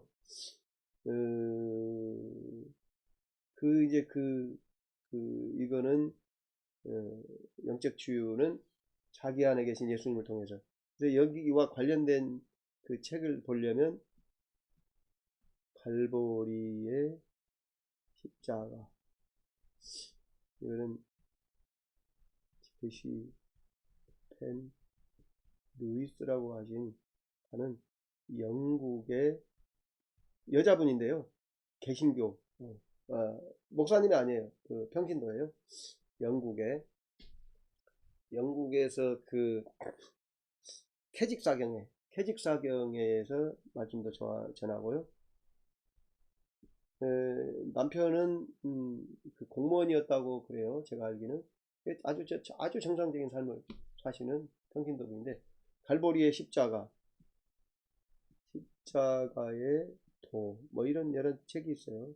이런 그 십자가와 관련된 개념이에요. 이렇게 영적 치유의 힘이 있고요. 자아파쇄와 영의 해방이고요. 이렇게 여기까지밖에 생각이 안 나네요. 지난번에도 그 영성과 관련돼서요, 자아파쇄와 영의 해방에 대해서 말했고, 영적 치유에 대해서도 조금 말씀을 드렸습니다만은, 오늘은 이제 그 좀 다른 부분에서 그 마태복음 5장 17절에서 20절, 로마서 8장 1절 4절에 요 관계해서 말하자면 그 영성이라는 것은 율법의 완성이다. 율법의 완성인데 율법을 왜 순종하지 못하냐? 육신 때문에 순종하지 못한다. 이렇게 말하는 거죠. 이게 로마서 8장 1절부터 3절인데 1절부터 4절인데요. 여기서 8장 1절에서는 칭의, 중생, 거듭났어도 안 된다는 거죠. 8장 3절에 육신 말이 나와요. 그 말은 뭔 말이냐면 육신의 문제. 8장 1절에서 칭의, 중생, 거듭난 자가 됐어도 안 되는 건데 육신이 있으니까. 근데 8장 3절에 육신을 따르지 않고 거듭난 자가 육신을 따르지 않고 그 영, 거듭난 영, 성령님을 따라 행할 때에 율법이 이루어지게 했다. 그래서 이 율법의 완성은 뭐라고, 율법의 완성을 뭐라고 봐야 되느냐? 율법의 완성을 뭐라고 봐야 될까요? 율법의 완성을 뭐라고 봐야 될까요? 자, 이렇게 지우는 동안에 생각을 좀 해보시기를 바랍니다. 그거 좋네요. 율법의 완성. 생각을 해보는 거. 율법의 완성. 마태복음을 한번 보시면 좋겠습니다. 마태복음 보면 예수님 뭐라고 그랬어요? 율법은 하나님의 뜻을 계시하는 거잖아요. 뜻을 계시한 건데 하나님의 뜻이 율법의 완성이 뭐냐? 마태복음 5장 그 17절부터 20절 거기서 말하는 걸 보면 내가 율법이나 선지자를 폐하러 온 줄로 생각하지 말라. 폐하러 온 것이 아니라 완전하게 하려 합니다. 완성이라기보다는 완전이네요. 말 그대로 하면 완전하게 하러 오셨다. 그러면 이 율법이 완전하게 되는 건 뭐냐? 18절에 보면 진실로 너에게 이르노니 천지가 없어지기 전에는 율법의 1.1획도 결코 없어지지 아니하고 다 이루리라. 다 이루리라. 마태복음 5장 18절. 다 이루어져야 되는 것이 완전이죠. 19절 보면 그러므로 아까도 봤습니다만 그러므로 누구든지 이 계명 중에 지극히 작은 것 하나라도 버리고 또 그같이 사람을 가르치는 자는 천국에서 지극히 작다 일컬음을 받을 것이요 누구든지 이를 행하며 가르치는 자는 천국에서 크다 일컬음을 받을. 누구든지 율법을 행하며 가르치는 자는 천국에서 크다 일컬음을 받으리라. 왜? 율법을 완전하게 했으니까. 왜 이 율법이 이루어져야 완전할까요? 율법이 일방적으로 주어진 게 아니고요. 언약에 주어졌단 말이에요. 언약이라는 게 뭐냐? 하나님과 인간이 맺은 거죠. 언약은 쌍방간에 맺어지는 거예요. 그러니까 하나님이 그 언약의 조건으로 인간에게 줬어요. 율법을. 하나님의 뜻인데 그러면 이 율법이 하나님이 공중에다 한 말이 아니고요. 인간에게 줬단 말이에요. 이 인간이 시내산 언약에서는 이스라엘 백성이죠. 이스라엘 백성들. 새 언약에서는 물론 이제 율법이 내면화되고 강화됐지만 여기는 새 언약 백성들이잖아요. 예수 믿는 자들, 성도들이죠. 근데 이 주어진 것이기 때문에 언약에 주어진 것이기 때문에 이들을 통해서 순종이 되어야 완성된다는 거예요. 그래서 아까 말씀드린 로마서 8장 1절부터 4절에 특히 4절에 육신을 따르지 않고 그 영을 따라 행하는 우리에게 율법의 요구가 이루어지게 하려 하심이니라. 율법의 요구가 이루어지게 하려 하십니다. 예수께서 십자가에 죽으심으로 율법의 요구가 이루어지게 하려 했단 말이에요. 이게 뭐예요? 이게 율법이 완전하게, 자꾸 완성이라고 하는데 완전하게 하시려고 십자가에 죽으셨고 우리를 통해서 완전하게 된다는 말이에요. 누구를 통해서? 순종하는 자들을 통해서. 그러니까 어떻게 해야 된다는 거예요? 제가 말하는 영성의 목적이에요. 이게 율법의 완전, 율법이 요구가 이루어지는 것, 이게 완전, 이게 제가 말하는 영성의 목적이에요. 우리가 왜 영성을 해야 되냐? 예수님이 율법을 완성하러 오셨다고 마태복음 5장 17절에 얘기했잖아요. 그리고 그 율법이 1.1도 떨어지지 않고 다 이루어져요. 이루어져야 돼요. 그리고 그 율법을 행하고 가르치는 자는 그다 일컬음을 받아요. 천국에서. 천국이 뭐라고 했어요 아까? 세대학 백성들이 들어간 게 천국이잖아요. 예수님이 복음서에서 가르친 게 천국이에요. 예수님이 오셔서 복음을 가르쳤다고요. 예수님이 오셔서 선지자가 되셔서 선지자로서 하나님 나라를 가르쳤단 말이에요. 거기 들어가야 된단 말이에요. 그리고 십자가에 죽으셔서 율법의 요구가 이루어지게 하셨단 말이에요. 십자가에 죽으심으로 제사장적 사역으로 들어가게 하셨단 말이에요. 그래서 그 율법이 이루어진단 말이에요. 율법이 이루어지면 하나님의 통치가 이루어진 거예요. 하나님 나라가 예수님의 왕으로서의 사역이 이루어진 거예요. 완성되는 거란 말이에요. 완전하게 된단 말이에요. 우리가 예수께서 오셔서 율법의 요구를 이루어지게 해가지고 율법을 완전하게 하시는 그 목적을 이루려면 영성을 해야 된단 말이에요. 어떻게? 육신을 따라 행하지 않고 로마서 8장 4절에 육신을 따르지 않고 그 영을 따라 행하는 우리에게 율법의 요구가 이루어지게 하려 하십니다. 이 로마서 8장 4절이 물론 8장 로마서 전체예요. 그러나 로마서 8장 4절이 율법을 완전하게 하려 오신 예수님의 그 목적이 잘 드러나요. 어떻게 이루어지는가? 어떻게 율법이 완전하게 되는가? 예수께서 마태복음 5장 17절에 말하신 율법을 완전하게 하러 왔다는 것이 어떻게 실제적으로 이루어지는가? 거듭나고 성장해서 어느 정도 성장하고 과도기를 지나고 정말 육신 중심의 단계에서 이제 영 중심으로 넘어가 가지고 성장하고 성숙하는 단계에 넘어가야 어떻게 돼요? 율법의 요구가 완전하게 이루어집니다.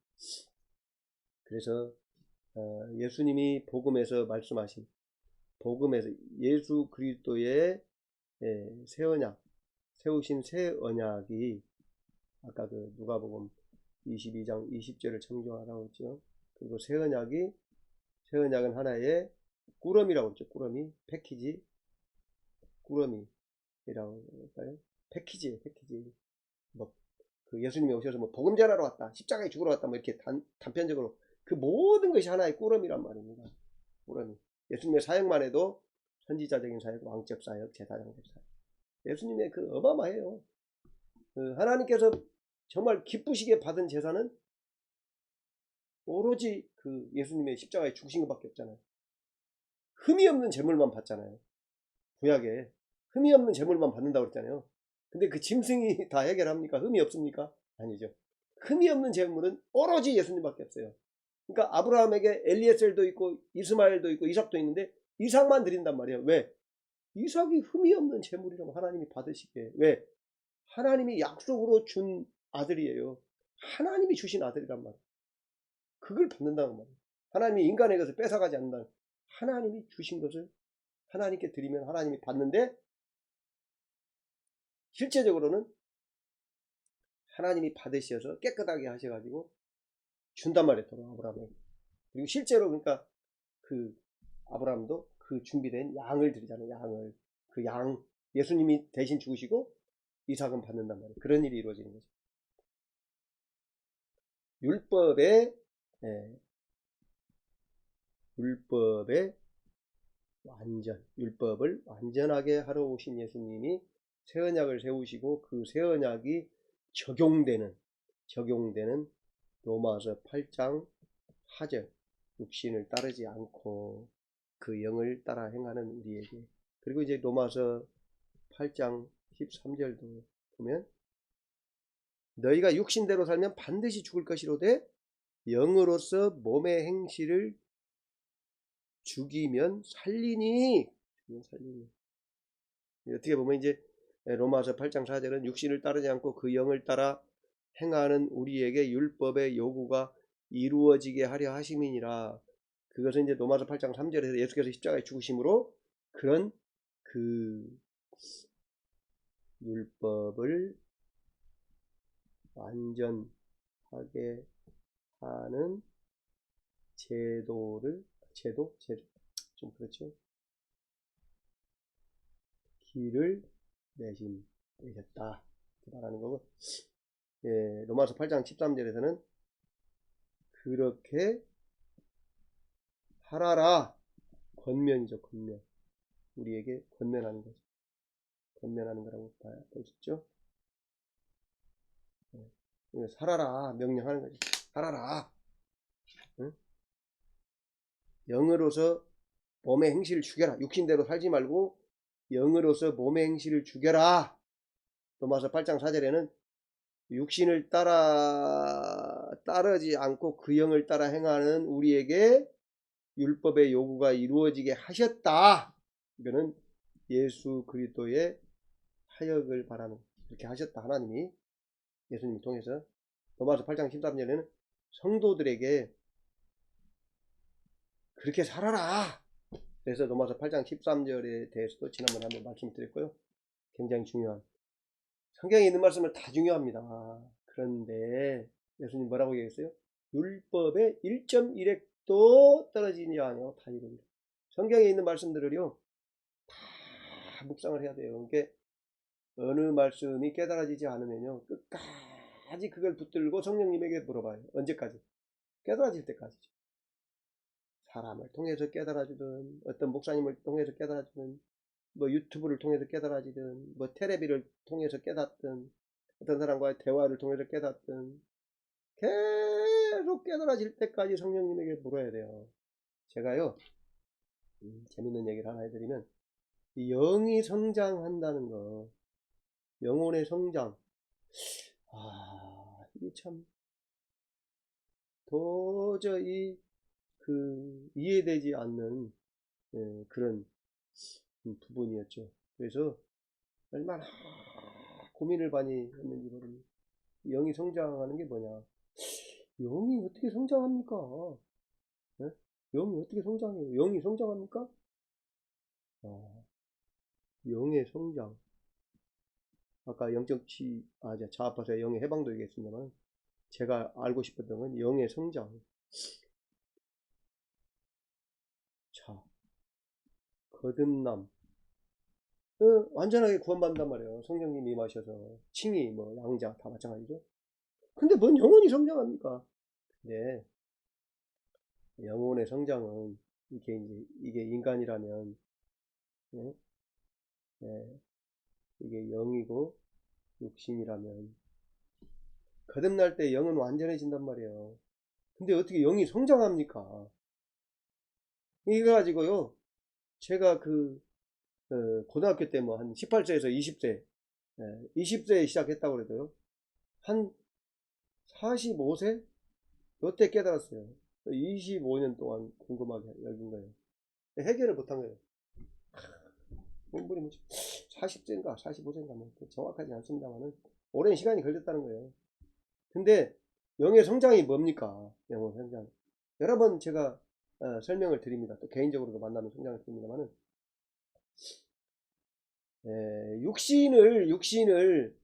육신이 영혼을, 거듭난 영을 무시하고 육신이 자기가 주인이 돼서 사는 것을 자중심적인 삶이라고 그러죠. 자중심적인 삶.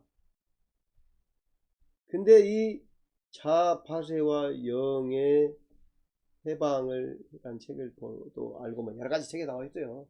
한 책을 읽어가지고 뭐 개념이 다 정리되실 수 있을지 모르겠습니다만은 우리가 우리 안에 내주하신 성령님을 따라가면서 영이 성장함으로 깨달아지는 거죠. 이게 이 자파세라는 것은 육신을 자라고 한다면 자기 중심적, 이 거듭난 영은 육신이 아니니까요. 자기 중심적으로 살던 육신이 영을 무시하고 자기 중심으로 살던 육신이 어떻게 해요? 영이 나의 주인인 것을 어떻게 해요? 알아가면서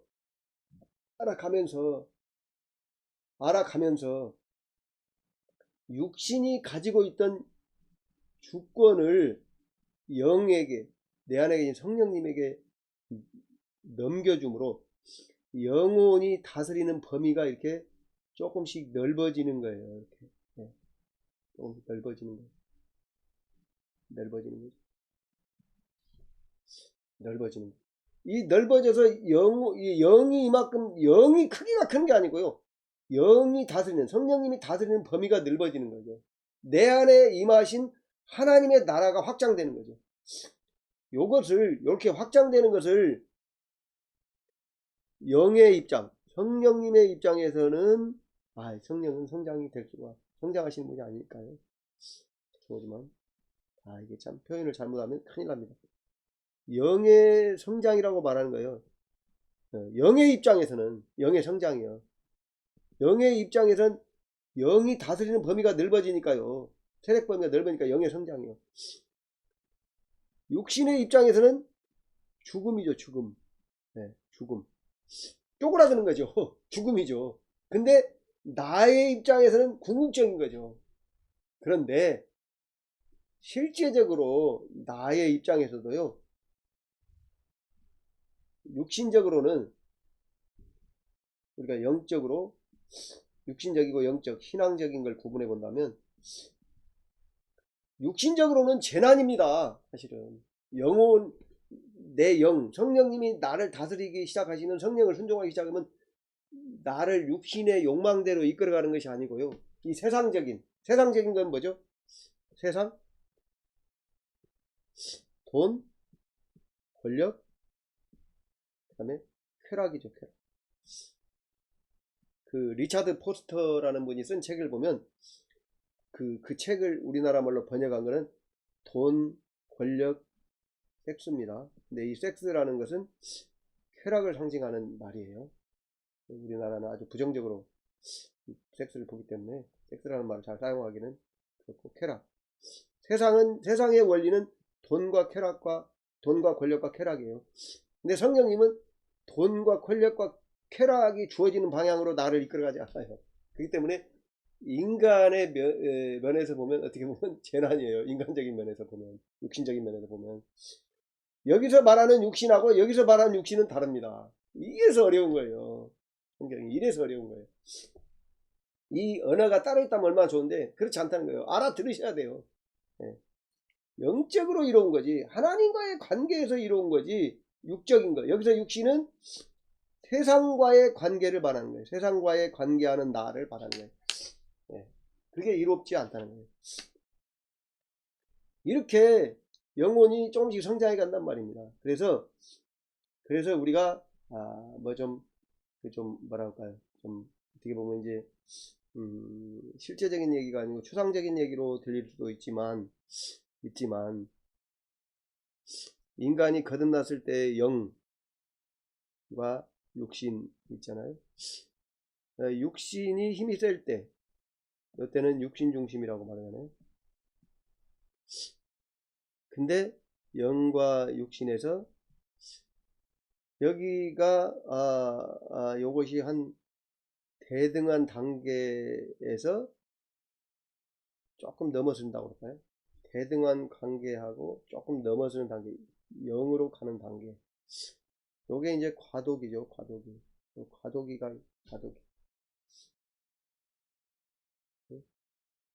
뭐 이게 프로스로 말하면 그렇습니다만 어떤 과도기가 있고요. 그 다음에 영과 육신에서 영혼이 주권이 확실해졌을 때를 우리가 영중심이다 이렇게 말합니다. 죄송합니다만은 이 유튜브를요 깨닫고 이해하려고 들으셔야지 비판하려고 들으면 이해가 뭐 도움이 안 될 것 같습니다. 이제 그런 분들은 한번 사양합니다. 제가 뭐 유명한 사람도 아니고 뭐 크게 뭐 이단 시비하고 뭐 그럴 일도 없지만 그런 사람들은 이제 그런 분들에게는 참 힘든 얘기가 되니까요. 우리가 저 인간의 영에 대해서 잘 알려져 있지 않고 이해가 안 되기 때문에 사실 아까도 말씀드렸지만 이 과도기를 지나면서부터 영과 육신이 구분되는 거예요. 육신이 구분되는 거야. 이렇게 영혼의 성장을 깨닫기까지 시간이 걸렸고요. 영혼의 성장이 말이 아니라 실제라는 걸 제가 말씀을 드린 겁니다. 그리고 이제 한 가지 더 말씀드리고 마치겠습니다만은, 자, 한 가지 예를 들어서 말씀드릴게요. 영으로 사는 삶에 대해서 한 가지 예를 들어서 제가 천주교에서 신앙생활을 했습니다. 천주교에서 신앙생활 해가지고 제가 한때는 광주에 있는 사레시오 수도원에도 들어가서 잠깐 뭐 있다가, 그래서 천주교는 술, 담배, 과도하게 마시라는 건 아니죠. 마시고 뭐 하는 건 아니지만 술, 담배를 했어요. 제가 기독교로, 기독교라고 하면 좀, 천주교도 기독교죠. 예수 믿는 기독교죠. 그러니까 개신교로 바꾸면서 술 문제 때문에 고민을 많이 했죠. 아니, 술 문제, 뭐 담배 문제도 마찬가지예요. 얘는 담배 끊는 얘기네. 담배 문제 때문에 담배로, 술 문제도 그랬지만 담배로. 이제 죄송하지만 술은요, 오늘 마시고 내일 가면, 오늘 조금 마시고 내일 가면 냄새 안 나잖아요. 근데 담배는 피면은 냄새가 난단 말이에요. 예수민 개신교에 담배를 안 피우신 분들은 담배 일주일에 한 몇 대 피워도 그냥 냄새가 난단 말이에요. 담배 냄새가 참 어렵죠. 그래서 제가 이제 임실군 하우남이라는 데가 출장소에 근무할 때, 그때 행정직 공무원으로 있을 때 이 담배 문제 때문에 고민을, 뭐 골초는 아니고 하루에 뭐 한 서너 대, 뭐 7, 8대 뭐 피웠어요. 근데 그때 이제 담배를 끊으려고 몸부림을 쳤는데 안 끊어지는 거예요. 그래서 이제 얼마나 애를 썼는지 몰라요. 그래가지고 금식까지도 했어요. 금식도 뭐 오래 하지는 않았어요. 뭐 그때 지금 잘 생각이 안 납니다. 일주일 7일을 했는지 아니면 10일을 했는지 잘 기억이 안 나네요. 길어봐야 10일이에요. 짧으면 일주일이었을 거예요. 근데 금식을 해도 담배가 안 끊어지는 거예요. 금식을 해도. 그래서 제가 이 담배 끊는 거를 어떻게 했을까요? 포기를 했죠. 포기를 해버렸어요. 아예. 포기를. 하나님이 나한테는 그냥 담배 피우면서 교회 예배당에 가고 하라고 그런갑다. 이제 그렇게 생각하고 이제 담배 끊는 걸 포기를 했어요. 그런데 어느 날 보니까 제가 담배가 떨어졌는데요. 사무실에서 이제 거기는 이제 아주 외진데니까 하우남 출장소에서 한 100m나 되나요?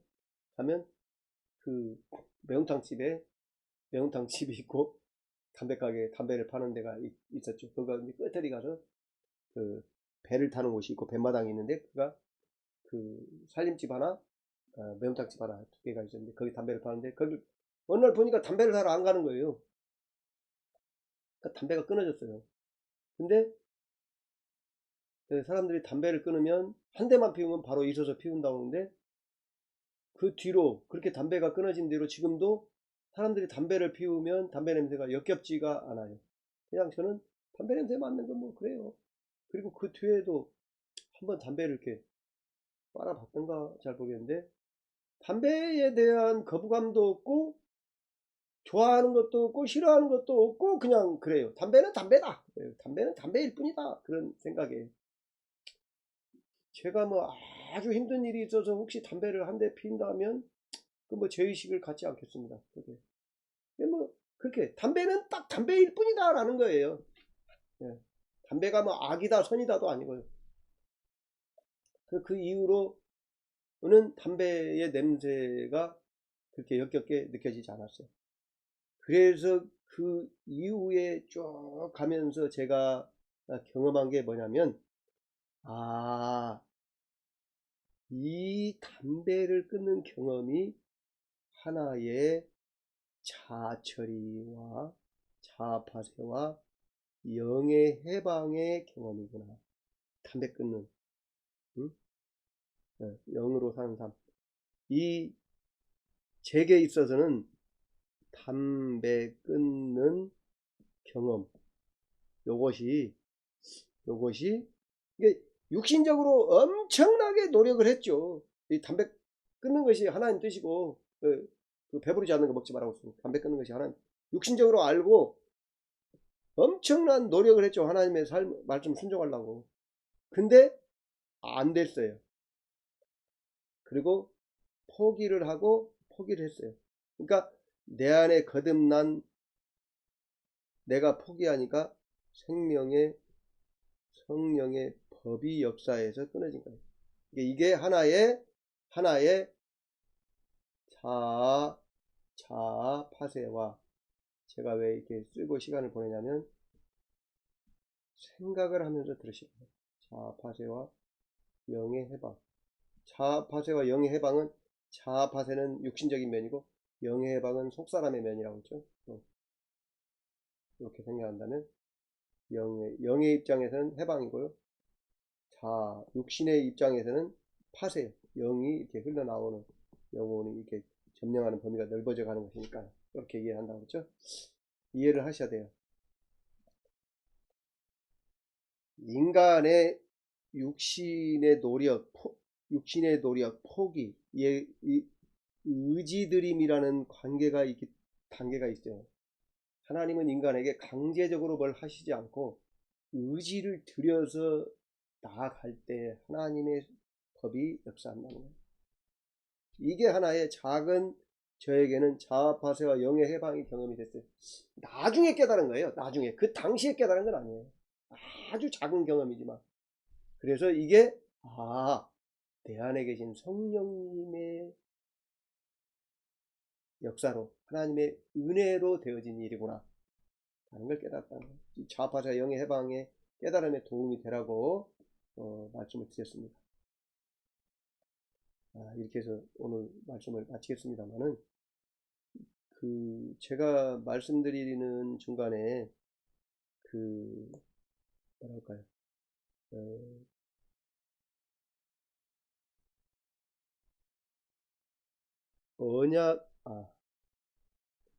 언약에 대한 얘기를 많이 말씀드리잖아요. 언약, 신의 산 언약, 새 언약이라는 그 구체적인 언약에 대해서도 말씀드리지만 이 언약은 관계를 형성하는 거고요. 일은 두 번째예요. 일을 위한 게 아니에요. 관계 형성이 먼저라고 합니다. 일이 먼저가 아니에요. 일을 가입표를 치면 또 문제가 되죠. 이게 이게 참 관계가 우선이라는 거예요. 우선. 먼저 일은요 관계 안에서 되어진다. 관계가 우선이고요. 관계가 형성된 만큼 일이 되어지는 거예요. 믿어지는 서로 관계가 형성돼 깊어지는 만큼 일을 해나가는 거죠. 이게 언약적인 하나님의 방식이라는 거예요. 인간적인 방식에다가 도입하려고 생각하지 마시고요. 성경에 이 언약은 언약법이 있고, 언약을 유지하기 위한 언약법이 있고, 그 다음에 함께 사는 성막, 성전이 있다는 거예요. 근데 제 이해로 오늘날 우리 신앙은 언약법, 거기서도 이제 우리가 보통 복음이라고 하는 걸 굉장히 강조하는데 성막 성전에 대한 이해가 없어요. 하나님과 함께 사는 그 이해. 이게 어떻게 오늘날은 내 안에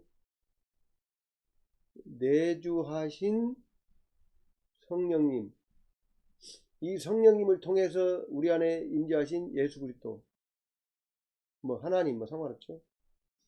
을 통해서 내주하신 성령님, 이 내주하신 성령님을 통해서 성령님과의 교제, 성령님과의 함께함, 어떻게 다르게 말하면 이제 연합, 합일, 뭐 이런 게 말하잖아요.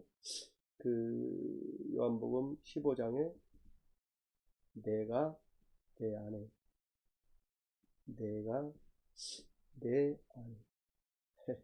이게 그 유하고 아이하고 구분이 안 되니까요. 아이를 참 어떻게 써야 되나? 아이하고 유하고 구분이 안 되니까요. 요것이죠. 그러니까 일방적인 말씀 선포한 것을 듣고 산다고 생각하지. 예수님이 말한 그 요한복음 15장 말한 내가 내 안에, 내가 내 안에.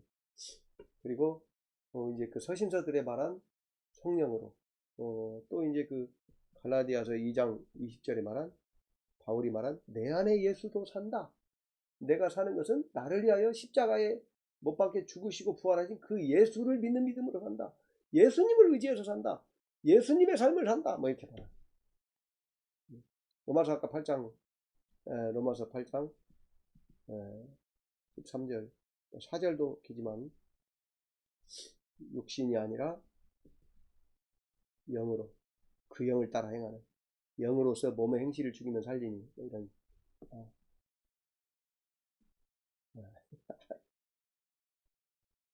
아직 쓸지를 잘 몰라가지고. 이런 세계를 깨달으시는 거예요.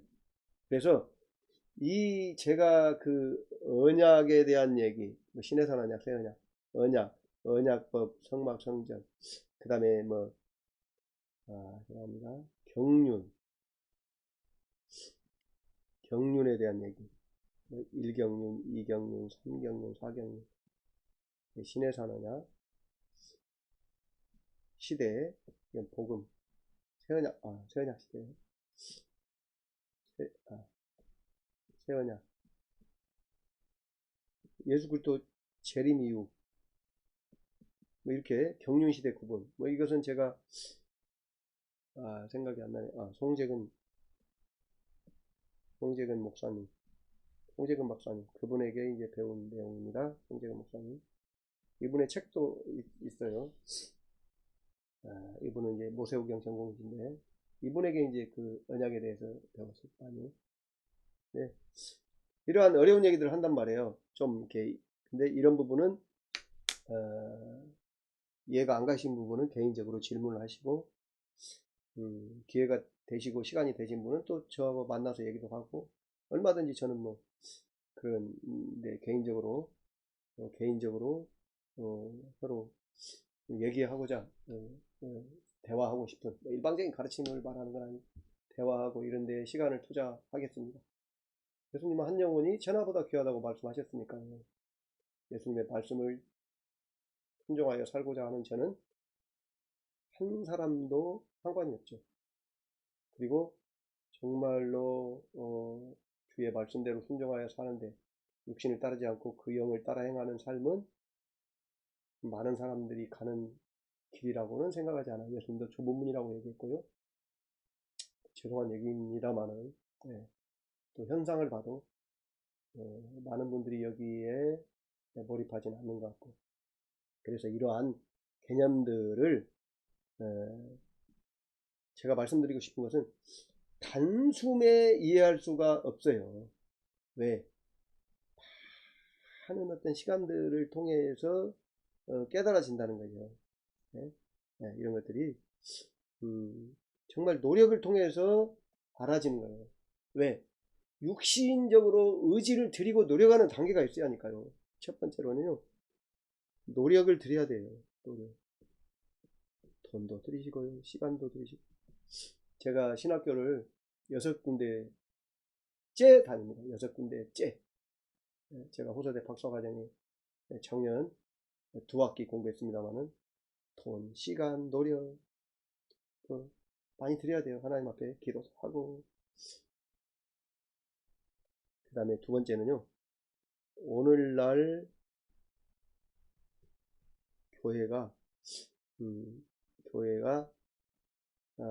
이런 가르침을 안 한다는 거예요. 성경 해석학에서도 성경 해석학 학계에서도 소위 언약적 해석학, 신해산 언약과 새 언약을 비교해서 말하는 언약적 해석학에 대해서 거의 없어요. 거의 없어요. 제가 알고 있는 분은 두 분 있어요. 두 분. 이름이 생각이 안 나네. 외국분 한 분 있고, 한국인인데 지금 미국에서 목회하시는 분이 쓴 책을 쓰시고 하신 분이 한 분 있고요. 두 분 계신데, 제가 아는 분은 언약적 해석학의 이 부분이 불모지라는 거. 이게 언약. 그런데 문제는 아까도 봤지만 예수님도 뭐라고 그래요? 옛사람에게 말한다. 너희에게 말하는. 그러면서 새 언약을 세우시다. 누가복음 22장 20절에 서신서에도 바울도 갈라디아서 4장 21절에서 31절 여기도 나왔잖아요. 아브라함의 두 아내가 있는데 하갈과 사라가 있는데 이것은 두 언약이다. 하갈은 시내산에서 이렇게 쭉 말해요. 그리고 뭐 고린도전서나 후서에도 말하잖아요. 고린도 후서에도 대표적으로 그 구약과 신약에 대해서. 그리고 고린도 전서에도 고린도전서 10장에 보면 구약의 기록들이 우리를 위해서 기록된 거다. 돈으로 기록된 거다. 뭐 히브리서 대표적으로 옛 언약, 새 언약 이렇게 하는 거예요. 그러니까 제가 드리고 싶은 말씀은 뭐냐면 예수님도 언약을 세우러 오셨다고 말합니다. 언약에 대해서 말씀하시고 서신서에서도 언약에 대해서 말한단 말이에요. 그러니까 이 언약적인 해석학을 통해서 성경을 이해해야 된다는 거예요. 그리고 또 한 가지 제가 드리고 싶은 것은 제가 늘 말씀드렸는데 다시 한번 종합적으로 얘기를 하니까 말씀을 드리면 그 예레미야 31장 31절부터 34절과 관련된 얘기입니다. 말하자면 어제도 히브리서 말씀드리면서 잠깐 말씀드렸지만 만인 제사장이라는 거예요. 만인이 각자가 하나님 앞에 나가요. 하나님 앞에만 나가면 끝이냐? 아니죠. 하나님 앞에 왜 나갑니까? 말씀을 듣고 그 말씀을 듣고 또 그 말씀대로 순종해서 사는데 성전을 따라서 사는 게 아니라 예수 안에서 말씀대로 사는 거예요. 그러니까 뭐냐면 이제 예레미야 죄송합니다. 혹시 보는 사람들이 성경을 잘 많이 안 보신 분들이 있을까 싶으니까 여기서 말하는 또 이거를 히브리서 8장 8절부터 12절에서 인용하고 말했죠. 말하자면 여기 뭐냐면 이 밑에는 또 히라고 썼네요. 이 히브리서입니다. 내 법을 너희 속에 두는 거고요. 그 다음에 아무도 하나님이 어디 계시냐 물을 자가 다 하나님을 안다는 거죠. 그래서 우리가 고린도전서 2장 12절을 보면 성령을 보내가지고 우리 안에 성령을 보내가지고 그 성령이 가르친다는 거죠. 각 사람을 가르치는 거예요. 이것이 새 언약의 방식이에요. 구약에는 신의 산 언약은요, 선지자, 제사장, 왕이 있어가지고요. 새 언약은 신의 산 언약은 처음부터 끝까지가 선지자, 제사장, 왕을 통해서 하나님께 듣는 거죠. 대표적으로 이분들을 통해서. 근데 새 언약은 아니라는 거예요. 내 법을 너희 속에 두고, 네? 이게 성령의 내주를 바라는, 성령이 우리 안에 오셔서 각 사람이 아무도 이웃에게 하나님을 알라고 말할 사람이 없다는 거예요. 이게 예레미야 31장 31절부터 34절과 히브리서 8장 8절부터 12절을 제가 설교도 했고 아주 강조합니다. 왜? 이게 신약과 구약을 구분하는 그 틀이 되는 거예요. 구분하는 잣대가 되는 거예요. 내 안에 오신 성령으로 사느냐? 하나님을 각 사람이 알게 된다. 그래서 히브리서 5장 12절에도 너희 때가 오래므로 너희가 뭐죠? 예수 믿는 사람들, 성도들이 선생이 되어야 된다는 거예요. 선생이. 구약 시대에는요, 선지자나 제사장이나 왕이나 선생이죠. 근데 너희가 선생이 되어야 된다는 게 신약이에요. 여기에 대해서 이해하시기를 바랍니다. 기도하겠습니다. 하나님 아버지 은혜와 사랑 감사드립니다. 우리를 도와주셔서 우리가 예수께서 이 땅에 오셔서 세우신 새 언약에 대해서 우리가 먼저 알기를 원합니다. 성령님 우리를 도와 주시옵소서. 알고 그 말씀대로 순종하여 살기를 원하오니 우리를 인도하여 주시옵소서. 먼저 하나님의 뜻을 알기 위하여 그 뜻대로 살기를 소망하고 그 살기를 힘쓰는 정말로 그 율법을 하나님의 뜻을 행하며 가르치는 자는 천국에 더 크다 일컬음을 받으라고 말씀하여 싸우니 이제 우리가 그 말씀을 행하며 성장함으로 선생이 되어서 다른 사람들도 하나님의 나라에 참여하는 자들로 천국에서 크다 일컬음을 받는 자들로 율법을 완전하게 하는 그런 단계로 들어가는 귀한 하나님의 자녀들이 될 수 있도록 은혜를 베풀어 주시옵소서. 모든 것을 주께 감사를 드리며 사랑과 은혜가 많으신 예수님의 이름으로 간절히 기도하옵나이다. 아멘.